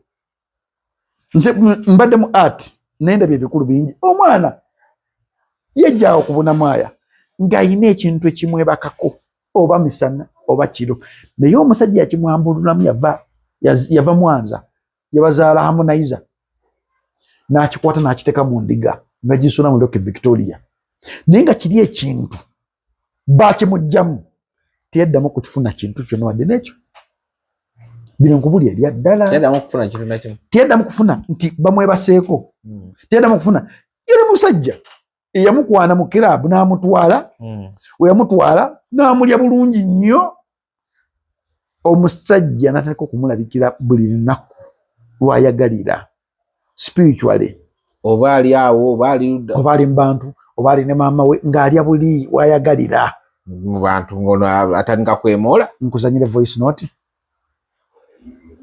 bino byenkugamba tulirabye mu nsi kati gwe wamufunira mwamulula bino byenkugamba tulinayo mu nsi abantu babikola abantu gyebiri gukana kwebuuza lwaki buli ngenda ku TikTok for you page ndeetera abantu abavumu kyogize TikTok kyekuwa it's okay kyogize TikTok kyekola naye omwoyo gwe gukize ekintu ekyo TikTok neekuwa kyoyagala notso naye kukyosakinze nibatandika okikuwa toba oyagadde. Njagala wekkanye nnyo omuntu ng'ogoberera nnyo abantu abawemula era be bakuleetera ku for you page otandika okufaanana abantu abo sorry but sure either you like it or you don't like it. Ebyaddala ogenda mu komenti z'abantu ebyaddala nkubulya bino emyoyo giri mu bantu egitategeerekeka kituufu naye tusobola si kubafana feesi omutima gwo nagutandika okwaka ng'osobola okikozesa. Kati nze nemba nga ngenda kwebaka ku mukazi atali gwe nasalawo okwebaka naye n'ekintu kyensooka okukola okwetangira kyonna kyazze nakyo nanze siga nti ndi mulogo okkiririza nnyo mu buwangwa. I believe in God. Lwaki tosooka kusaba nekeki ngisabira nga Mukama Katonda ngenda kulya keeki eno n'ekyo kino ekikolemu ekigirimu nkusaba kireme kkeera ku makya kunnyingira nakwata abaana bange. Kati kankubuuze n'oba ogenda kwegatta n'omuntu era osooka ssaba? Nze nsaba osooka fukamira Brad n'ogamba Katonda nemba nga ndinaye mu kikolwa mu mutima gwange nsaba. Mulimanyi osooka fukamira n'ogamba kyengenda okulya kino Mukama nsaba nganze sigambe nga ggwe nze nganze because nategeera ensi n'ebikolwa byayo nti waliwo emyoyo egiwankawanka okukomawo mu bulamu bw'ensi ate nga gisobola oyitira weewe musinga okwagala nga gisobola okwambala abantu n'obeera n'omuntu alina munda muye abeera n'omuntu muye omulala ng'alina elementi z'abantu ng'aba obanga aba Ngatwa ntogera Jacob. Muna nti Jacob bana Jacob omulode banga. Nenga munda mu Jacob omwoyo gwawambibwa omubi gukosebwa bukosebwa. Okay. Ngo ye aliwo nga beso kati. Aha. Kati kiri mu nsi. Ndimulimu abantu abamu nga je emyoyo gyawambibwa ddagiri mu busibe. Spiritually oba engage bamukuletinga ko munafu. Tasobola kulwana na mpewo. Tasobola kutegera nti kyo bana kyedi mukola. Omanyi empathy ogiraba. Nenkoko ina empathy. Enkoko eyo girabe eyina ekisa mu yo. Nempologoma eyina ekisa. Nkubulira. Nkubulira bino ogana bayo. Nempologoma eyina ekisa. N'omusota guyina ekisa. N'akawuka kasemba y'obutono kabeera n'ekisa. Naye otuuka ng'ekiseera nga tokyalina gw'oswalirwa. Ekisa tuba tokya. Nga gwe tokyalina kiri ky'ogamba nti banandaba batya. Nga nkoze ekintu kino. Nze natuuse ku musajja yankoledde video yampisa omusiraamu. Ne mutukako ati yasoose kusaala. Ne mulinda n'asala bulungi nnyo. Ne mutukako wenti. Nga tasuubira nti Jacob yenze oyo. Saayogedde naye n'amutudde nze nga kati ono. Omanyi tumanyi maawa gy'asula? Omanyiyo? Lwaki manyi maawa gy'asula? Lwaki wali ononyayo ki? Because yanvuma. Yega neyefuula omugezi mu mboozi mu kati. Nemmanya kati mawa nkola eki ekiyinza okunyumya mawa naye akuwulya mu koko bulumi. Manyi nze njogera byenjogera nga maze bikolako. Ogwo omuze wagujja Kamino nawe yakukyalirako. Ogwo omuze gwo nguyina kuva dda. Kamino yankyalirako si kibi. Yankyalirako si kibi. Ogwo omuze nze nguyina kuva dda. Nakukombona Jacob nze y'owugo obadde oyisamu eggaali. Ogwo omuze naguyina kuva dda. Si kibi okukyegu omuntu oba akuvumye si kibi okumumanya ebimukwatako. Si kibi. Si kibi. Naye ate temukyalakyala w'abantu. Mulimu abantu balina okukyalakyalira olabe nti ye obulamu abutwaza atya. Abutambuza atya. Waliwo akavuuka kanvuma ku TikTok okwo. Nga TikTok yakatandika okukyakaawo. Nenzigwako emirembe. Ninga nkoze ekyo omuvubuka ono. Ohuwe nti naye agweko ku mirembe gyenzigweddeko. Ne mulumba ku galaji kwe yali akola. Nenkwata sipanda. Nimugamba mbita Jacob. Ndagala ompesa nga 5 lwaki onvuma. Ng'okute sipanda? Owalina mwoyo gwa kibi gwa kutambuza gwe kati. Sayina mwoyo gwa kibi. Nze nali n'ensonga ki nenjala kikola. Nga mpa ensonga ezo 5 lwaki onvuma. Osobola okunziramu. Nga tonzivudde nga tonvumye. Sikulinaako buzibu. Naye lwaki onvuma. N'agamba nti eri ebadde vibe. Namugamba vibe kunze. Nani nkoleddeko ku vibe. Ogamba zisobola kukola vibe byokola. Ogamba zisobola kukola data. Vibe n'embaka. Kiki ekyenjawulo ky'olina zisobola kukola? Tewali. Kati lwaki onvuma. Nga naye tamanyi. Abantu beetooloola Jacob omusonyi omanyi nafuta wamugamba biki. Naye nga kati okuva olunaku lwa leero. Bw'oba owulira ng'oli musajja ddayo okole vidiyo ng'onvuma. Ne ku TikTok yagiwumula kwe yakoma. So mulimu abantu omwe tulina okukyaliramu mu personal life yaabwe. Tubamanyi beeraani bakola ki yabaffe yalumizibwa. Kubanga gw'ovuma omuntu n'obuukawo nakyo naye nga tomanyi kiki ngeri gy'omuleseemu. Nti ekivumo kisinga osobola okutta omuntu n'omutta n'ava. Naye osobola okuvuma omuntu n'asera n'obulamu bwe bwonna nga tasobola kulwana na kigambo ky'omuvumye. Mu Amerika abaana bakola liko n'agamba nja kutta ku bantu 100. Yes.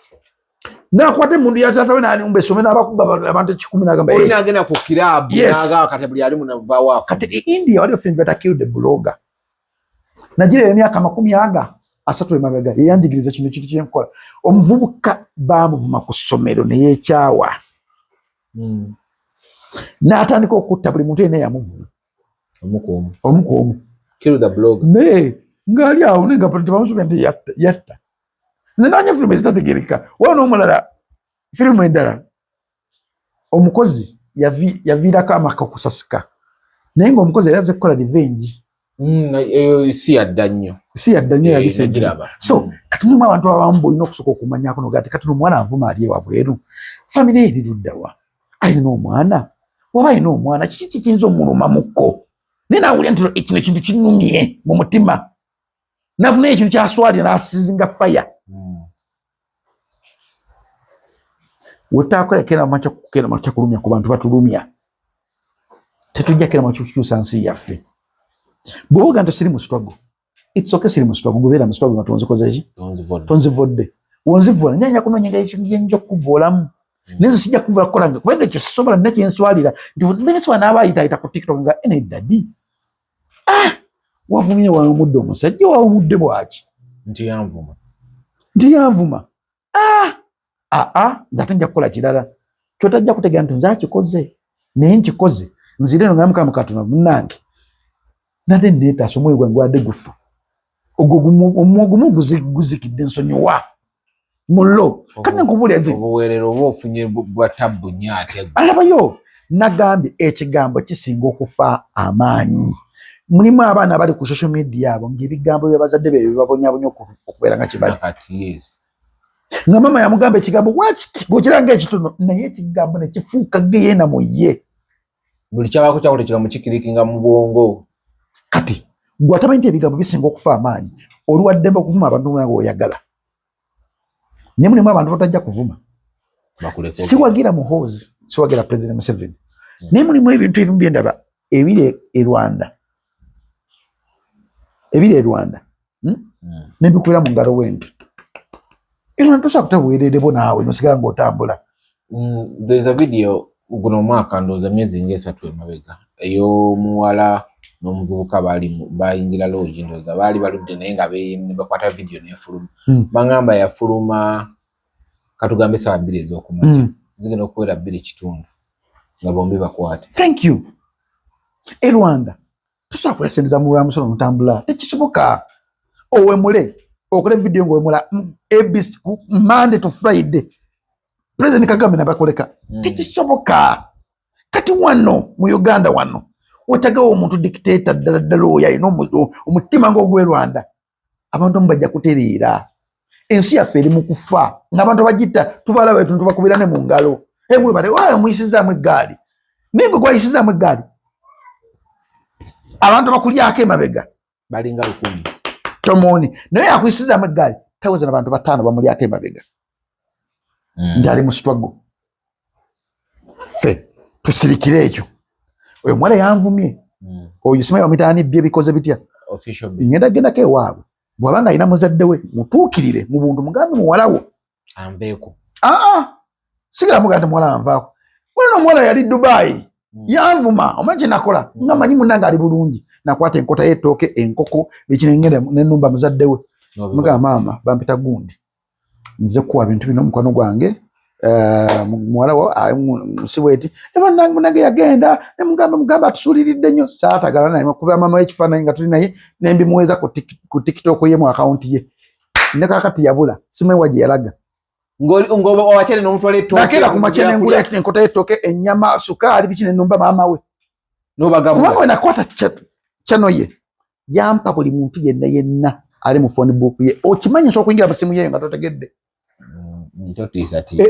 Bannange tufudde kati nze mu bulamu bwange bwe mbadde mu by'obukulembeze njiza ebintu bingi nnyo nti n'essimu n'ogamba oteekamu password naye mulimu omuntu asobola ogiyingira munajja kuseerezo nga totegedde butegeezi bulungi nnyo ng'okutakupatama wooti ogula ssente buli lunaku okendeera naye ng'akubako singi 5 buli nnaku ekyo kituufu naye nga tamanyi password ya mobile money mu Uganda muno mwebali nga basingi 5 buli mobile money ya muntu ali oba bali abantu miliyoni emu takola yakera bukezi ku machana jayo laptop ye nagamba kati kanfune esimu 10 naziteka mu system nagenda ngajja 5 buli sawa nagenda ngajja kenda 5 agenda okumaliza olunaku weruti nga tuzibe bubu ng'obukadde 5 buli wali 5 ngaina milioni za 10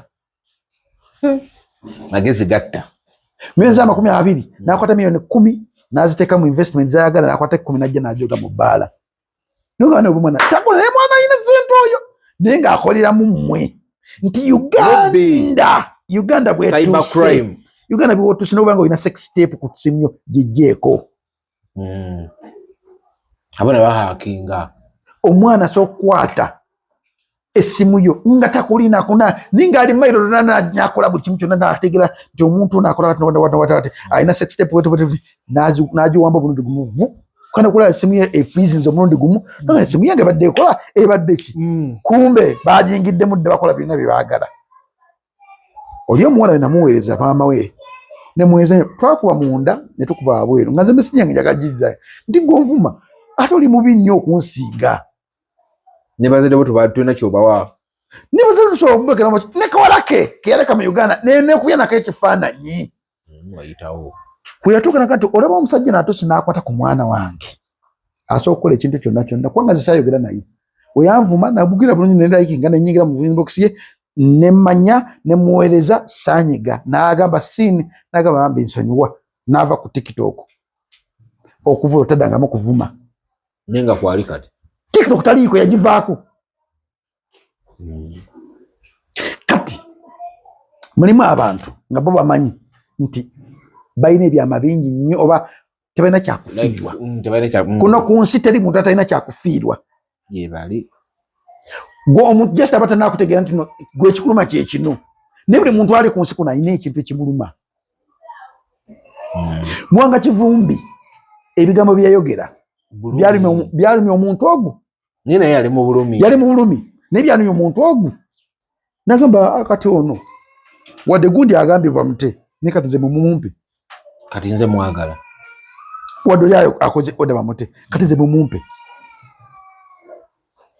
ng'oli agaba nnange Mwanga Kivumbi gali ABCD onaga kati mumumpe Uganda beje tulimu tulina abantu abalina amaanyi botamanyi nga tena office ya amaanyi ninga ali mu Uganda muno naye nga alina amaanyi bwagamba tosula nga tujja kusula mwebali ng'okimanyi nti waliwo abantu babasasula millions of money nga bali okwetegereza TikTok buli nnaku buli muntu alina avuma nga wotonyera ku ntebe wekifoto papa kamera y'entebe nekukwata mu face ntino ngere bakita era atinga nti omuntu wate ne file number wete ayingidde mu Uganda era awe entebe waliwo abantu asuka mu 5 nga bo mulimu gwabwe kera kumacha kubeera awo kulaba ne ayingidde buli eri wera atinga ntino nazze nga balina omutambulira ko bamanye wajja atambula atya asulawa akola ki biki bina bwajja mu Uganda akola biki olumala era noddamu n'ofuluma gwe n'olowooza nti no yes niyo kutekerako n'omuntu bamanya wajja okola e Dubai gukolaga ne Dubai ffe tuli toyina wosula kwekweka nga gavumenti ekwagala tebakulimba ekintu toyina kino nze nkitegedde nkimanyi nti olabanza omuntu wa bulijjo atalina state ebyuma bya state nsobola okumanya omuntu wajja ali mu Uganda ola ate bali bino betogera ku semino gandi munange bikoba ku Airtel MTN ina tesobola kubigaba muganda wange esimu end to end bichi esimu nga bagyetaaga okumanya information egirimu tebetaaga na kugaba Airtel bagana ku bintu bibiri okuluzinga license y'okutunda mu Uganda n'okuyiga mu simu yondo okumanya biki betwaga okumanya kyekisinga apo kwate akasimu obusimu omuntu omu kati nga bakutegeraga makati ayogera bwati guyebuuze Meya Lukwago emisango gye bamusomedde wagiwulidde nakina wabengamba ko wano luli katini nagamba wangamba wabengambako katini nagamba gwe actually lindako jago botogenda speed na downloadize gundi eyo gundi yabano omukyala yabadde erabika teri mweri esimu mukama katonda eri mweri esimu nagidownloadinze wangamba ujungu wiki wedde wetwali wano wayogibwa ngambako katini nagezo okulanga sibasomye omukyala nga abisoma ku binagamba sibyasomye byasomye kati n'ensonga zange wakinagambye nagambye nti ani bamitani Lukwago Mwanga Kivumbi yadde si Bobi Wine nzi n'ensonga zange wakinakyogedde bwentyo because omuntu agoberera politics akoma kugoberera politics tayingira mu politics munda nagamba nti omusajja gwe bayita Meya Lukwago mbubatula Switzerland era bya omukazi wono byasomye bayogere n'abantu abalala n'inda report bana bakwata ndowooza ono omukazi byasomye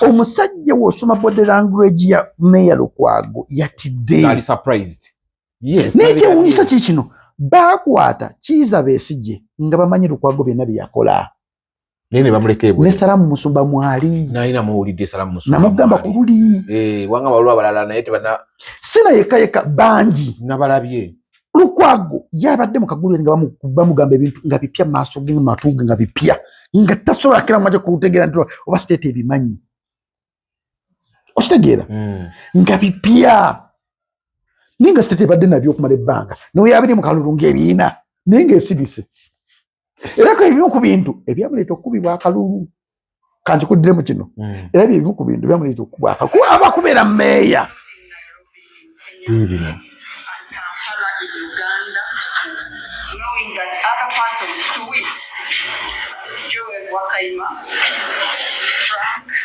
Chiheri, Atkunda, Haj Obed Mutale Kamlegea, and Colonel retired Dr. Kinda Besigye Chipefe, intended to commit treason, did not give information thereof. Kati musajja kibamuvunana bamuvunana okubeera mu meeting nga asibise ate eno yali mwemu ebisigadde byayitanga kugundi WhatsApp yes buuza nagamba nti omuntu ayingira mu WhatsApp nga tomanyi nakola ebintu byonna byeyagala nombuuza batya guganadde musiru okukyogera gugamba nabadde musiru okugamba nti omuntu nsobola okuyingira mu WhatsApp ng'oyina password nga ya Facebook omuntu ayingira mu Facebook mu WhatsApp yo n'amanya buli kimu tulekerawo okwogera ku masimu bintu biri olwaddembe nejja sinze nkubuulira kuba kati ku information gye bawadde ewaalo kwako it was so personal nti yali muba muganda wange nze nali wano bonna babirimu ne baboogera bonna babamanyi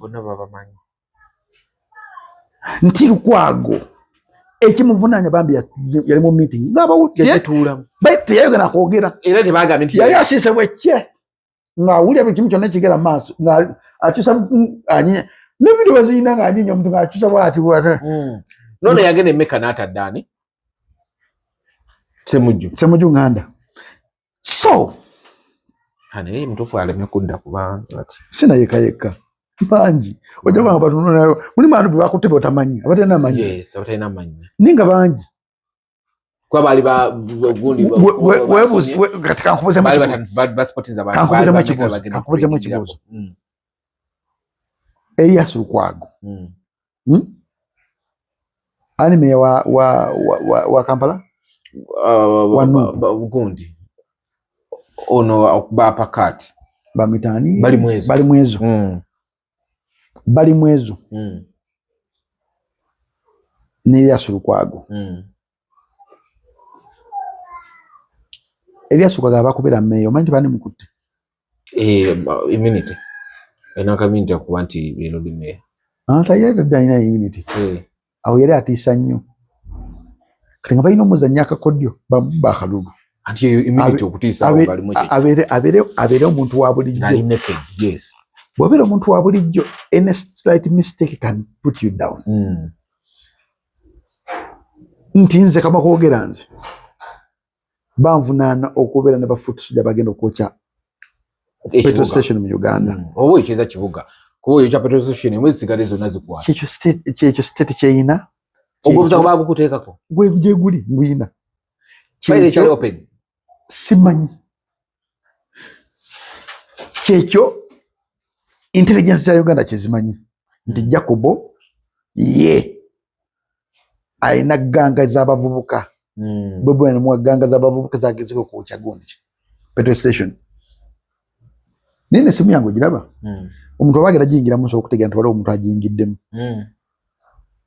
era kyali kibaddewo sigumuse biri sesa tukyine seetaane mu kalulu ya blackinga off nenze sinaako kyeninaku ku simu kuno sinaako pono sinaako saiti ninako apps ziringa nga 10 zentera okukosa ziri apps 3 esigadde games sogera simu kebe ku WhatsApp nti njogera ebintu biri mwasoka akwogera naawe awo nkita ositegeera tekinologi bwatuuse mu Uganda asooka okusimayo ne wansi mu ttaka nga weekwese mu ttaka tebakulimba nti wano mu gavumenti ya Museveni ge yagadde kwafuna muntu kebe ng'oli mu Amerika nti lesobola okukulemerera tesobola eina abantu abali mu America nga bo bakubantu ba bulijjo ninga basirikale nerumbe abali majuzi ani yagandi abalema tumulema ne tumulinda ne kukisawa blood ani yagandi abalema tetwamulinda kukisawa inalani blood ani yagandi abalema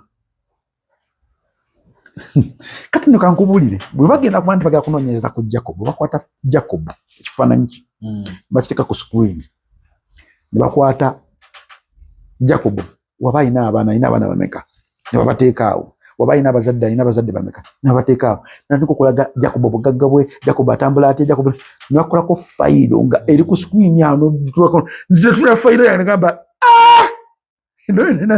nga Jacob ndi watabu ngabimu wabyerabira ngetiisa besitamayine bemmanyi nga biri okunagamba ngetiisa nalabye road mayor nga bamusomera ebintu nga gakatuna mugulu bambi ali mu kutya nga cannot respond nga ali mu dilemma wakati ate nga ali bintu byamusomera yabikola gyaliyo bituufu abimanyi ninga yeebuuza babitegeera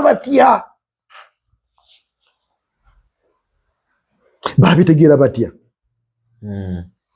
because as a voter you just vote and you go but there is a hidden agenda in between a voter and a politician. There is a hidden agenda in between the president and the opposition. Jotamanyinga muntu nze nagamba wano waliwo ababaka banupu nge ekyabayisaawo yali simu yaga nti oyo mumuleke oli mumuleke oyo mumujemu because system abagicontrolling aba NRM either you like it or you don't like it ebali mbuyinza basoka nto gaggawala oba yavuwala asoka kujja naga nti Jacob ogole esolo gezigezi tukwanje emisolo gya billions 8 n'obujuzi n'abukuwa watunda notegeka ekivulu kya Spark TV nokola biki bandaga ebivu birali ntegeseeko ngibinendebuze bire ebivulu babitegeera batya nga bimutsigo wali face okutanda okuva wena ne bandaga ekivulu ky'emitiyana kezo kyaganda okuyimbirako ne bakuba ebintu by'abantu onakumusa ne baguteekako wakola ekivulu abantu ne byononeka kenzo yalinnya ennyonyi n'agenda yagenda Ethiopia n'alekawo ekivulu kyo ekyo ne bakuba ebintu by'abantu kole ne bakwirako ne bya sipapa kati bangatako ne sipapa wajja kuwa saundi yagikuwangani nenga sipapa yali sponsor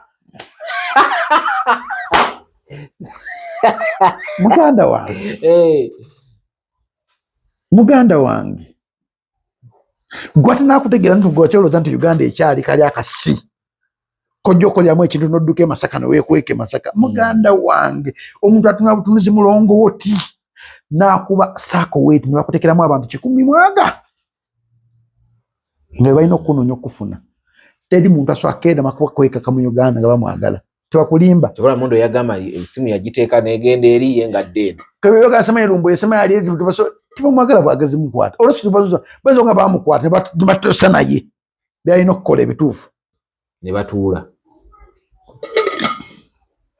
omusajja agamba nze njagala leader of opposition kiveewo ani ng'akosa parliament yekola amateeka ekasudde w'amateeka mu Uganda of course njagala leader of opposition tumulondeko ate kigenda kubeera because Mau yagambye balina bakakase anagambye Mau yati se minister wa amateeka ye minister netali above bali kati Mau musajja mugezi omuntu yena ategera Mau ye President Museveni ne beside President Museveni teri ategera Mau baide bantu babira bategera Mau President Museveni ne Genocidal Musada kyovandi Genocidal Musada ganyo Mau ne Ragadi yes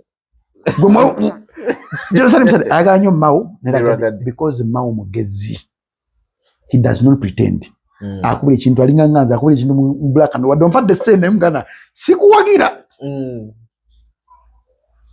Mau watu bwali yabagaba nange omanya watu bakibakola mob justice abantu ko mob justice because bakyakiriza mateeka twakyakiriza mu kooti bakola ebintu binyi because faith nyini fa bali mu system faith abantu bokwekyawa nitwa niko kuzaka ebintu ebimu mu bantu bali niko bisima Ugamba kize koti zibadde zikolebwa mu bantu. Kumwana omusajja abantu ne bazireta mu bantu. Waliwo kirabye ekyo. Sibina tutandika okuwera macho ku ebintu tubiddeko mu bantu. Omusango guba wa public tuguteke mu bantu. Baguwulire, bagulabe, bagu-owninge. Bajja kuba kituufu koti zitandise kukola. Koti zikola. Naye kateekayo omusango gw'obufuzi. Tebakubba akalulu. Tebasobola gutta. Okutekosobola kujja. Bateekayo gino. Kati bataddewo n'egundi office namba buli yabbibwa akalulu. Bw'atwalayo omusango bakuyitaga muganda wange. Office weri? Kati nze byenkugamba bino. Jakubu wagendayo. Kati nze omunaku yeepanka. Nze nga nebda ebbanja ly'omukazi omuyita Sylvia Agnes Amanja. Ziringa milioni 50. Naye nakola ekintu kimu kye nekkirizamu. Nso zifuna ne kati. Because wenda sente. Ogera kunkola ki? Abazidde tebaliwo tebatambula. Nina gano going so low. Nganze omuntu. Nze omwavu eyeepanka eyeemanyi nganze. Nemba nga sina kizibu nnyo okutegera tosina. Kati jjo tabadde ku telefayina okuno wajjawo omusajja.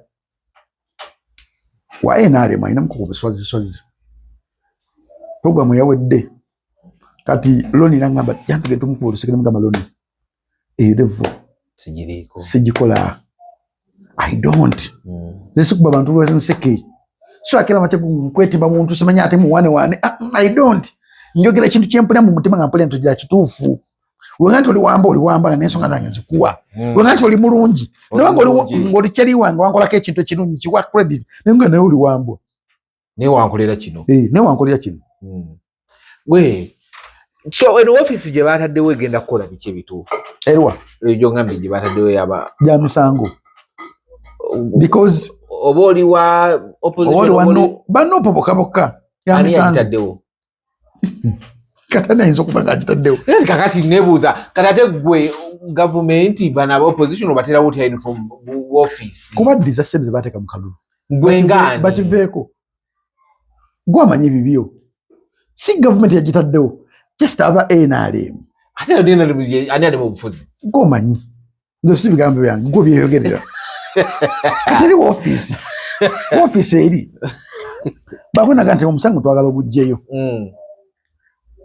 Nekusinza ku kifo kyo kyoli weesimbyewo uyinza okubanga weta katukozesa sente weziti kiveemu baspendinga nga 8 katuuka olukaaga n'olukaaga tebasobola katuuka ebisatu ate ogenda okulanga eyafa neyasikaby ebimu tugenda kugyayo omusango n'oba ofa otya alonda jjaaji akolya abalamuzi waabwe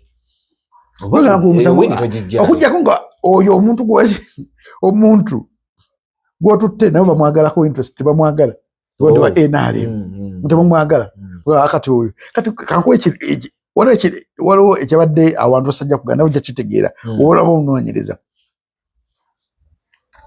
tata bamugamba naye omuntu ono gwoyagala yakoze ABCD mu kalulu n'ababuuza yakikoze kati gwe twakikola era egundi wakigamba nti newevaayo Boga ntuzo ono mubi na evaayo. Nadda kati naye kati ate ono talina mpisa talina quality za kubeera MP gozina bwajja bwotyo. Nti nedda. Bwoto wali. Nti nedda. Kati guma muleke abeerewo. Muleke abeerewo. Oya drone zina nedda sebo. Oyo kutegedde dda kuva wali. Oya ali unruly. Ata oye kifaa kye tumwagala. Mu opposition. Bakubeerako omuntu esimu ngamba ku kifo kyo. Nekyo omuntu ali mukomera londawo. Ali mukomera wangule gwe ali waferwa komera okite. Naye bannanga ali mukomera. Yamanye ebibyenze mutegedde naye bombi bategedde. Kati kwegamba tuli mu kintu. Ng'abantu bali eager nnyo okwagala enkyukakyuka mu nsi yaabwe. Jacob ojja kunze Salome. Naye ng'abantu be bateeka abantu bateeka okwagala enkyukakyuka okuteeka enkyukakyuka mu nkola nabo bamenga tebalina maanyi gakiteeka because ogenda tuna muntu wa Nuupu n'omusaasira otya kankuwa ekigambo kyali wange Hildaman omuntu amuliko biliyoniya Hildaman si biliyoniya agenda kugenda mu kalulu n'omuntu ayina 80% maaso ge omulamuzi wuwe omulamuzi wuwe akulya akakiiko wuwe alondesa wuwe n'ekyalo kyenyini kibuliko kikye almost ebyo kyalo biveeko n'abantu bagenda okulondesa abalinako control bonna yes naye yagamba era kululi yamulekera bulekezi kululi waliwo forces za mirundi forces tezimanyi eziri mu politics waliwo force nga waliwo maama atayagala kakati maama yatayagala yakyusa mapesa mangi nnyo mu process nga bida mambe takimanyiiko ko nga ye yajja nga wankyukakyuka ddala nga Idaman ye wankyukakyuka kati forces zaali eno emabega mu NRM nezikubooli agala kunyiga amapesa kati amapesa teganyigika nagamba ne kati nkoze ntya naga kikkirize kite era nakkiza n'agamba omwana muwadde naye kuluni yajjaga kati eriwe banga eri ewali obuzibu ate nagenda okusanga eri ng'obuzibu naye waliyo obuzibu obuliyo kati ng'ekintu omuwengu we guti Idaman nga talina amasannyalaze gamukola ki ng'alina amasannyalaze g'abantu naye amasannyalaze ag'abantu beera nga tagayina nkutegedde kati Idaman n'abeera mu kattu ng'alina omuntu alina ssente mu kalulu ke amaanyi nga ne power agiri nga ne power kati eri fresh eri mu high voltage yakyajinga kati n'otwakeera mu kyeno n'otwalayo omusango mu kooti otya n'oleetera obujuzi nga buliko bagamba eyo AI ate baleeta ba expertise ne bagamba kituufu eyo AI nga nana ba expert bakimenyisi AI nega yes according ku wensome na Makerere ngenda kwa vadi ngenda okunona wotuna AI nga n'omulamuzi age gwe banyonyola AI musakazi watamanya nagamba kituufu bombo ogwo musango gusaliddwa ye Uganda for you kati yensi gye tulimu nti ensi gye tulimu kikize kigani oli ali waggulu yalina okusalawo nyata ali muwulidde ali muwulidde twakyusaamu engeri gye tumulabamu n'anyigamu kwe kugenda mu vacation kanjira ne umu mu kunyigamu kati ensonga kyatubonyaabonya Jacob waliwo incidence abantu gye bali mu kutunuulira ssaawa zino enkola ya Balamu ne Nammeere engeri gye bali mukolamu ekintu kyabwe erimu okulabisa kukwata kukola ki bata treasure gundi ya bagamba abantu be bakwata si be bateekeddwa okukwata otunuulira incidence ya Toyi ze miliyoni zafuluma 7.8 ono agamba yafunako miliyoni mweka 7 kitegeeza sinde yawe zinawe zikoma ono ye ne bamukabirawo ekyokubiri yo treasury ya Uganda egenda afuna mu bye bakola oba just bakola bukozi baliwo kulabisa bulabisa kubanga ekigenda twanituloozeza nti bakwata bano ne barefundinga sente ne zikomawo enkola yaabwe n'ekibulamu kye bakola gwo kiraba otya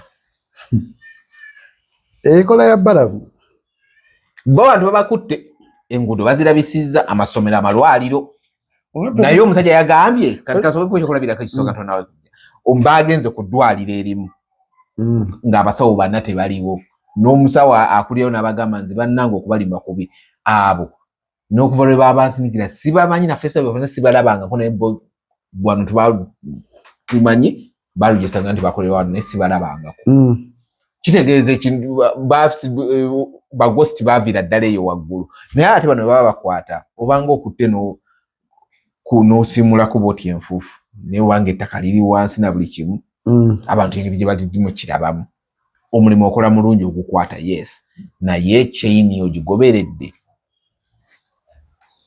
kati chaini tosobola gimenya teni bakirekera bonoona ssente za muwa musolo President Museveni yali alonda Honorable Nammeere na Honorable Balamu yagamba baloko government mbaweereza abantu bugero okuyomba nabo bano batadde muno okusiba basose kuyomba ebyokusiba just formality babasiba muganda wa kabangali ebeerawo ne bakwata oguddako tetumanyi wawo gye baba tetulabayo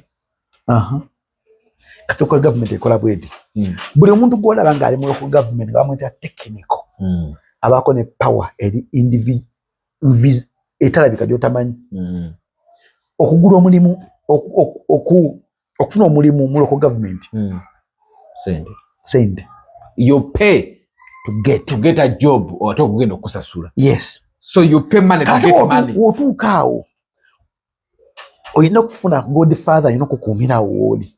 Yep. Ate godfather oyo ayina okubeera mu NRM oba ng'ava mu system ya NRM. Bwe bano bagamba abali mu corridor. That is the reality. Corridors of power. Yes. Naye nga bali tebalabika. That is the reality. Kati balamu yekyali mukola. President Museveni yakimanya ajja kikola. Nitalina kyagenda kukyusa. Because President Museveni yenguzi yamulema okukola ki? Okabinga oba ofa otya. Naye omuntu asobola okulwanyisa enguzi ali ogwo. Mwaba abasajja ali ogwo. Ye Muhoozi eka asobola ogirwanyisa. Nkubuulira bino ebyaddala. Nkikuddiramu? Kiddemu. Wala Sale Musale tasobola kulwanyisa nguzi. Yamulema. President Museveni tasobola kulwanyisa nguzi. Yamulema. Naye omuntu asobola kulwanyisa enguzi ali ogwo. CDF General Muhoozi. Atya. Nti ye bamita no nonsense. Yes, ayina weakness sibuwagira ng'omuntu. But ye muntu gotasobola kubba 10 n'ogenda nakyo. Kati abantu bonna bali mu system ya local government yonna bava mu mikululwa gya President Museveni. Kati ojja bakwata olage ensimbi okutte. Bate mubakwata simu eveeyo bagende awe mumute. Bamugamba agende luzirabereyo omwaka gumu aveeyo. Era adde mu local government. N'ekifo ekisava. Ekisuuka ku kiwamu wamujje. Thank you. Kakati ebyo yali mbikola well and good abanaga bibagala because betaga omuntu alabisa omuntu ayisamu abantu egaali ekyo kibagala bana Uganda. But wano tekwa ko na sente ya mu musolokozi mu transport biche mafuta kusula oli mu bikola era wadde kintu ekitagenda ku era wadde tabikoze oba abikoze era sente vainosis andi kati wano yongeddeko budget endala esigala yemu tekyukako.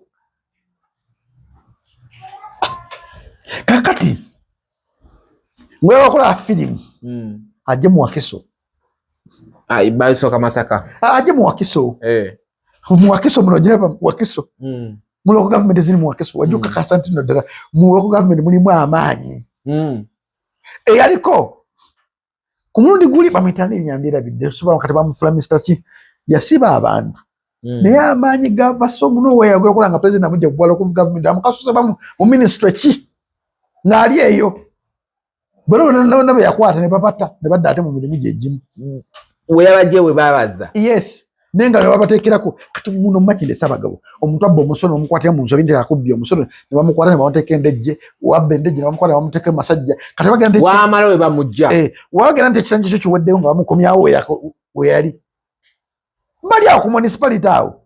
Kanze byenjogerako biri mu Uganda yonna. Chovola banze nkubuuza ebintu bino wadde ku level ya local government ebintu bino bibadde bitambula ebintu bino mu ebiri omusajja azze enguzi namwe mubadde mugiraba atandise okukwata abantu ajjamu kawuukumi mpola masomero malwaliro nguudo oluguudo lubeerawo akaguudo kaliyo olaba okuva paka lastikiriya paka wano ku gundi ndoza bakakoledde emyaka forever buli lunaku balimamu ne banyigamu nekikomaawo naye nga budget ebeera eyita buli ddakiika omusajja azze agamba nedda ebintu bino ogenda kumbuulira chairman lwaki obadde omalako ero n'ebbanga stamp ebadde ekola biki nti omusajja tumuwe credit nti ekintu akikoze sigamye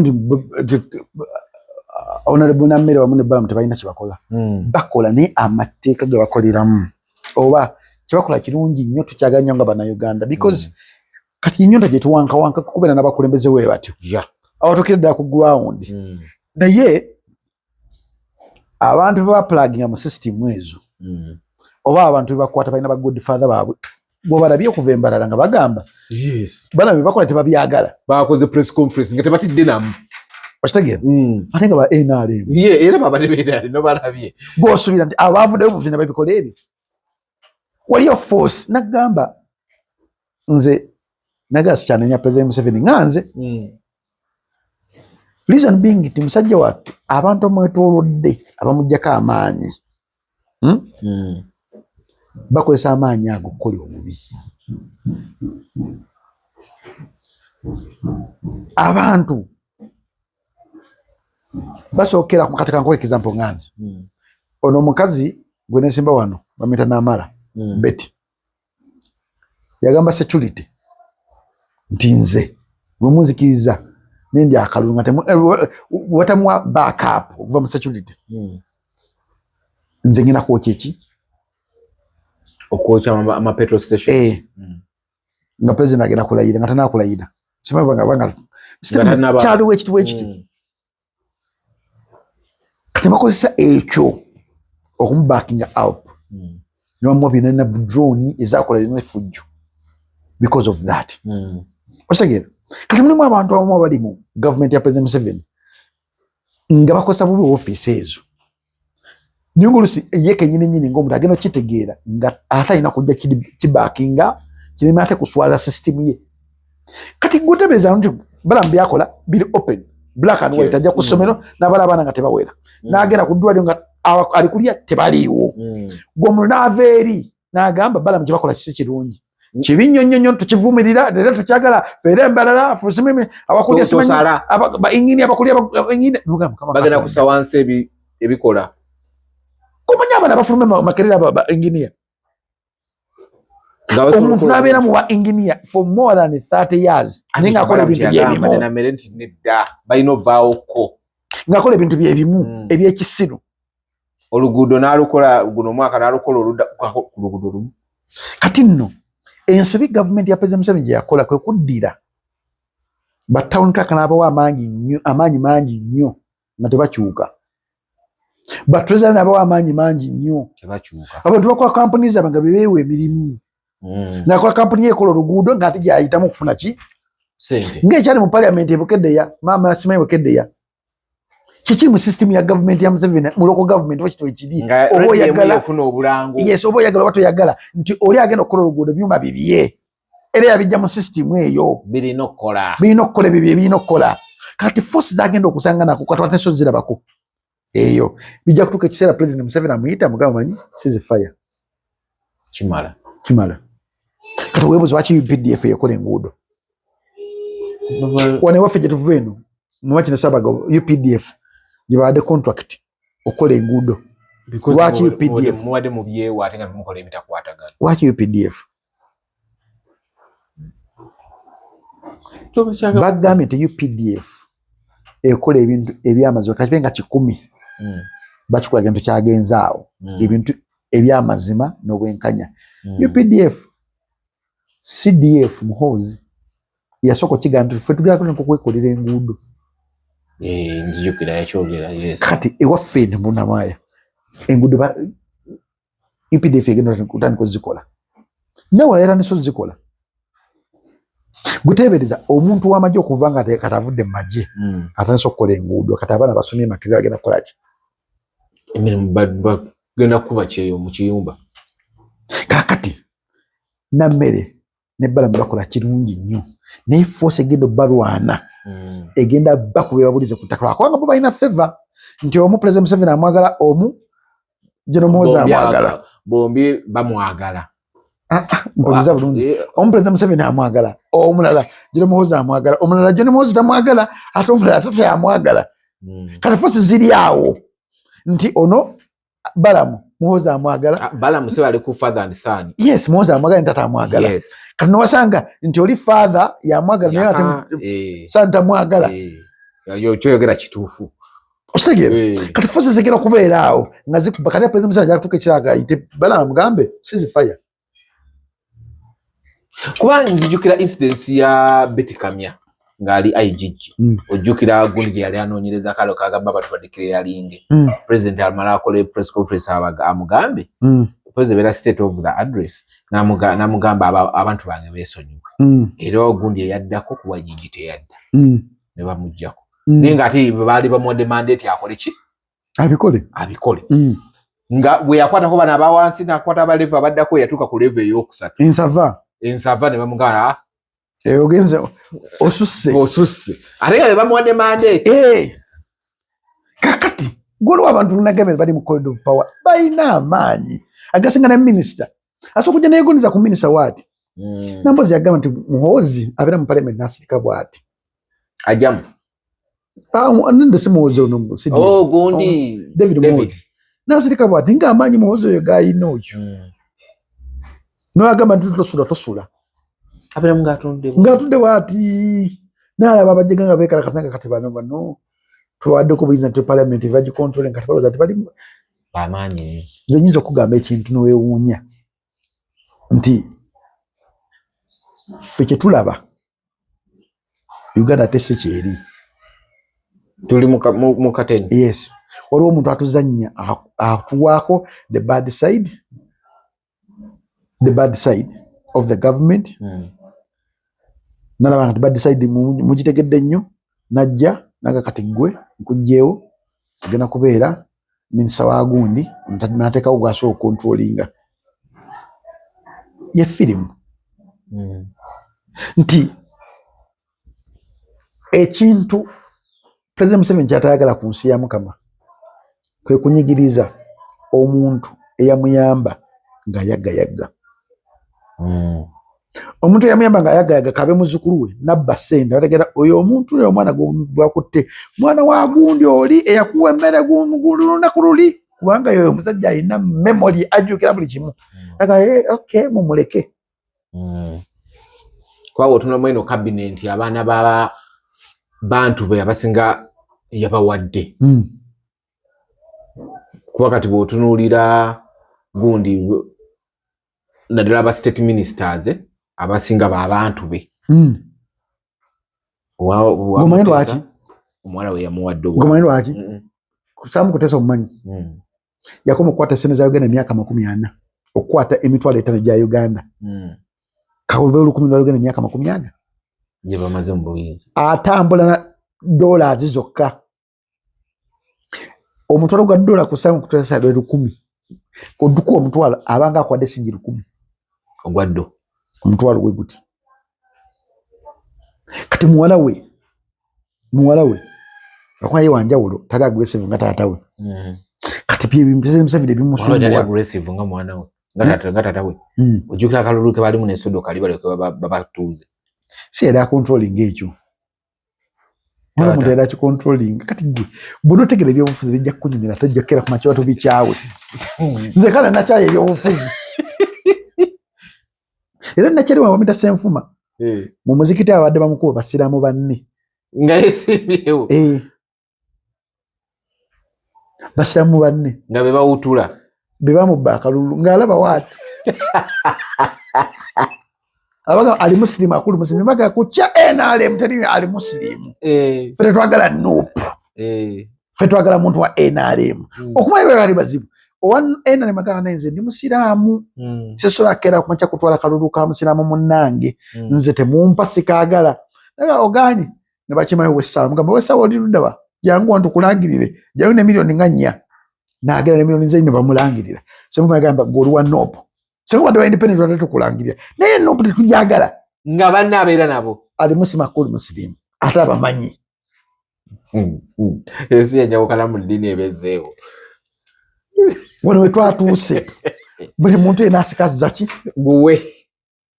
Buli muntu yena asika akole ekyo kimuyamba, kimuyisaawo. Ekitamuyisaawo takola ki? Ekyo poteya n'oba oli Muganda woba oli ki?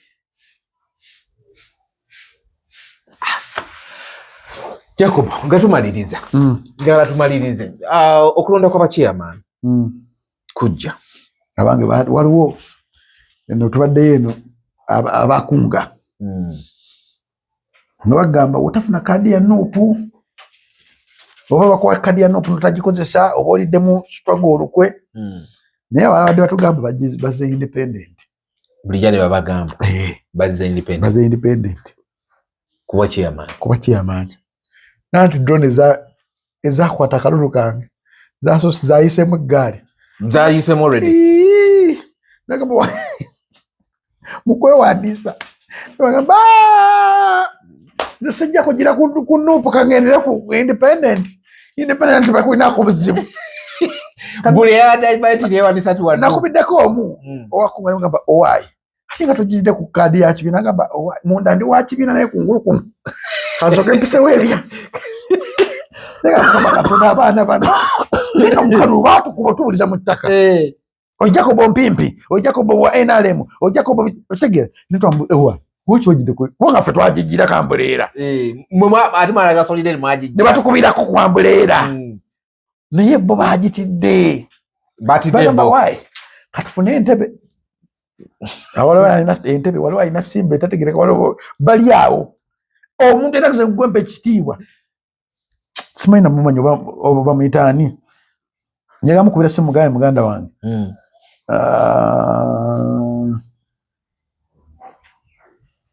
bamuyita ani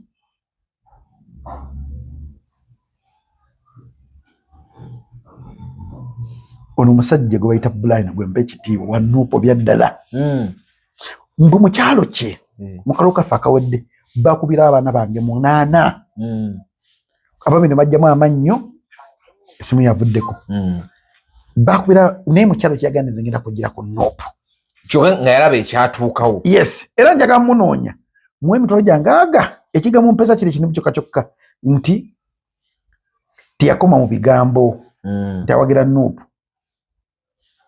yandegidde ddala wa Nuupu no matter what nze mukaluka nti yetanjagala ng'omuntu but yandaze nti ye wancu owaayi taata wange nkunoonya njakuwa emitolo gyange 2 ekigambo mpesa kiri ekintu ekyo wandagidde ddala nti tuli wa Nuupu tuli wa Nuupu mu bigambo tuli wa Nuupu kiro tuli wa Nuupu misana kwokka wandagidde ddala nti no even if kigoli wa Nuupu kubanga mu kyalo kyekyo bannange bampisa bubi bakwata abaana bange ne babakuba ne bakola buli kimu naye gwewavudde nogamba kino ekyalo ngenda kwesimbawo nga wa Nuupu ekintu ekyo kyansanyusiza era muganda wange ngenda kunoonya nkuwa emitolo gyange 2 gakuyambeko mu kalulu okimanyi gwewekakayi wa Nuupu eyajjidde ku kadi ya Nuupu mu kyalo kyaffe kyo ebyalo 15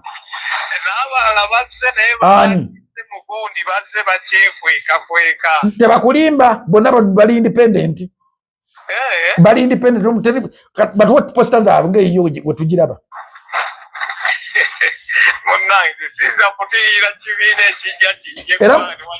era blood wange ze kuwa respect era nategedde guli wa Nuupu ebyaddala amiina ngenda kunoonyako kale sebo kati oyo register waffe nategedde ddala nti wa Nuupu yagambye bawadde babattira wano oba bakubira wano nze ngenda kugira ku Nuupu naye abasigadde bona batekako embeera twagidde ku kadi ya Nuupu bagitidde bagitya afazaali bagamba okuluzinga office kansula kadi ya Nuupu nsigaze office yoyo politics kati abantu abaliriyo ngaffe bazibu okufuna abantu baganye bagwere ebintu ebibasanyusa byokka byayagala okuwulira nze sikyali mu category eyo yogera kusanyusa abantu njogera kyempulira kyemmanyi tekisobola okukyusamu omuntu omu oba 2 endowooza ye nfunikira nkugamba eno ensi gye tulimu nnene tekwemazaamu ojja kufa abaana bafudde mu baasi ensi esigadde ekolaki either you like it or you don't like it as long as you can earn something from ekyokukyusa obulamu bw'abaana bo ne famire yo kola ekintu kyolaba nti kijja muki nkimanyi twagala enkyukakyuka ngaffe abantu naye kolako kyosobola kyotasobola kukola ki nze nagamba abaana mu kalulu w'osaba omuntu DRFO ne nagikumma toteekawo mbeera nedda Jacobo nedda Jacobo tekisoboka president tugamba tukamanyi mugamba yes president mukkiririza 100% naye sijjako era amaja kuyimira ku ntaanaayo ng'ofiiriridde nze nekiba kiraka kuva mu kalulu nsooka kavaamu okukutaasa gobere mulamu nedda mugamba kati nze kavuddemu akalulu nekavaamu wikisinga 2 lwabaana negamba bamukitamaga akola bye mbagamba kati nkavuddemu nze nkavuddemu naga Jacobo ekitegeeza wali nemugamba sikulya nze ndi soft nnyo mupango okufu naye kantu kati nnyo kati kankwatako nnyo mu bulamu bwange wendaba omuntu afirira nze kinnuma nnyo kindeetera encuku mpulira sirina mirembe natuuka omwana nga bamukubye nga bamubuuza mumuzaako ki bamusudde awo mu ddwaliro nakabira mu ddwaliro ne bagamba ze bannange za akalulu nkamaze sikaddamu bwe bagera kuba abaana babandi bwe bati ku lwange oba ku lwaki nze kandeka abaana babere balamu sikakifo because ekifo tekigasa nga tulina bantu of course ate n'okulembera miti na bisubi ekifo tekigasa nga abantu bujjakera mu kiba kutiye Ekifo tekigasa ng'ojja kutambula na poliisi kukuuma. Tebabimanyi ebyo. Ekifo tekigasa nga ggwe abantu bakibona tukolaga kati abanoono olaba nnoono. Abantu bakola emikolo ku kyalo n'otayitwa. Ekifo kigasa ng'oli muntu w'abantu. Era ekifo kigasa ng'oli accessible n'abantu. Ekifo kigasa ng'otegedde protocol nti n'amagye tegalina kusaba kujja mu kalulu. Naye abana nabagambe era twali tugenda enkya nga tuno ne bagamba bannange buli muntu mwadde sente ze z'abanje z'okkuumira akalulu. Bw'osaba DRF ne bagikuuma. Kite. Tomanja nzikuwadde. Sigwafiirwa nzaafiirwa. Nedda kibiina kyaffe ye Mugabe Yesu kibiina kifiirwa. Naye kijja kufiirwa nnyo nga kifiiriddwa omuntu. Ekibiina kisobola okuluuzinga ekifo. Nego omuntu w'osigalawo tuba ne tusobola okudda ku omanyi because live today, fight tomorrow. You can live today and you prepare yourself to fight tomorrow. Era bagamba the cowards live longer. So ubateka bagamba nti nze gwe mpadde sente zange kuba kusikubanja dira form nkwade gendo kumaka luka nupu bwolaba kumye dira form bagikumye kireke tutekawo embeera obulamu bugenda abana bo mufufu batekawo embeera twagala dira form drone nejja netwa box zonna nga balaba mungobe ne batekawo embeera drone nejja netwa dira form zonna ono musajja gwe nkubidde simu Brian register walondera drone zaje netwa dira box zonna Kanala Mirembe Wabiyinja Kisigula zona box nibazitwa box anamu ejo jukira kano ka mugongo kanali kana kabe kadadda kalungi ka mugongo bigwerawo hawe filmu inoko katujjaga okulala drone zigenda kubera mekazi okukyakanya kalulwa kubanga gundi yabagambye semateeka akulagira okubeera wakalulu ko paka wekago n'abagamba kuluno muberewo kaluli yatugamba tuveewo katibageza baleta drone kuluno omanyi wali egundi eyo obuza nga abavubuka ba telefina Gaya akola stories za mwera bidebinya oyo go bakaba olugo bakwata wa telefina akola stories y'obufuzi reporter nafuna emiggo emizibu bamukwatire ewange yes oyo kati yaso okutegera kiki twaliko kubanga ne passe kenyine ku police station kwa alondera bamukuba ani pass yes kati gono ya pass omubuuze kukalura jjo kubulira kulu bamukuba emiggo ne kisala wejiti nga bamukuba majye Mbate bamanya nti muyimbi. Bali bakimanyi. Ababeereri nga bekwese. Brad, bajja ne bagamba ku kyalo kuno. Anu amannyo ku kyalo. Nti. Naga kuliko family gune kale. Kuliko waserebu ku kyalo. Kuliko gune agamba kale. Bawagirani. Awagirani wanegere kale. Ku kyalo ekyo Pasquale ndira kuliko mwana akola ku UBC. Oyo watabu abulabe. Mukaluka ngina yatwala boxes zangu uyu. Wa UBC. Muna maulire mweru yafuna ko ne mutabani ne mwana we nenga ne muzikira nako ne yandaga nti ebya mawulire esime bikoma wali NRM kuju obira mukalulu ne mulinze time tero mwewerera obada muleke so amwewerera call me right ejita waguru otega wansi mpungu teri abire zinatega wansi obaddi time will tell. Kale ngabiri mulumu tugenda kubeera ku Serena Hotel. Tugenda kubeerawo ne n'omukyala Irene Namatovu. Tugenda kubeerawo n'endongo Kakumbiri. Otuvaayo enkadde yennyini quality music. Ulanga na kino tuvaayo. Ulanga akamalidizo. Mwana omuntu omwagala. Yankola ki? Gule sinakimera naye n'omulanga. Ngenda mulanga kyali kye yakola. So ngabiri mulumu Serena Hotel tujja okubeera. That's omwezi guno gwe tugenda okuyingira August 21st. Irene Namatovu okuyingira emitwalo 15 then ne million 3 table gwa agamba ati table sijja kusobola 15 gendo gule alibadi emitwalo 10 ukitegedde then wa mwezi ki nga 11 September tugenda kubeera ne Grace Nakimera bagiyise the power of grace. Yes, namudagama n'ennyimba ziri ezaffe zennyina zajja zitukubira. So Grace Nakimera agenda kubeerawo tukube endongo ku Serena naye agenda kubeera ku Serena Hotel sente mmeka. So emitwalo 15 then kuliko milioni 3 table ne milioni 5 table. Grace Nakimera. Okay, ngenda kwebaza nnyo abantu abali awo Kabalagala nga mugenda ku hair trend salon Boss Dora ne Boss Amin ngenda kubebaza nnyo. Waizo luseke. Mugende mu it's a unisex salon Kabalagala.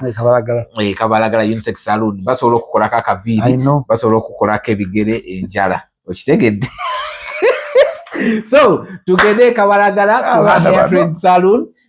Bakukoleko omukyala akaviri bakakolako obulungi bu style ya akaviri bakuguza akaviri bakukolako bakuyoyota omwami bakusala akaviri nobeera ng'oli wa mulembe nnyo kitegedde ekintu ekyo toyaziza neka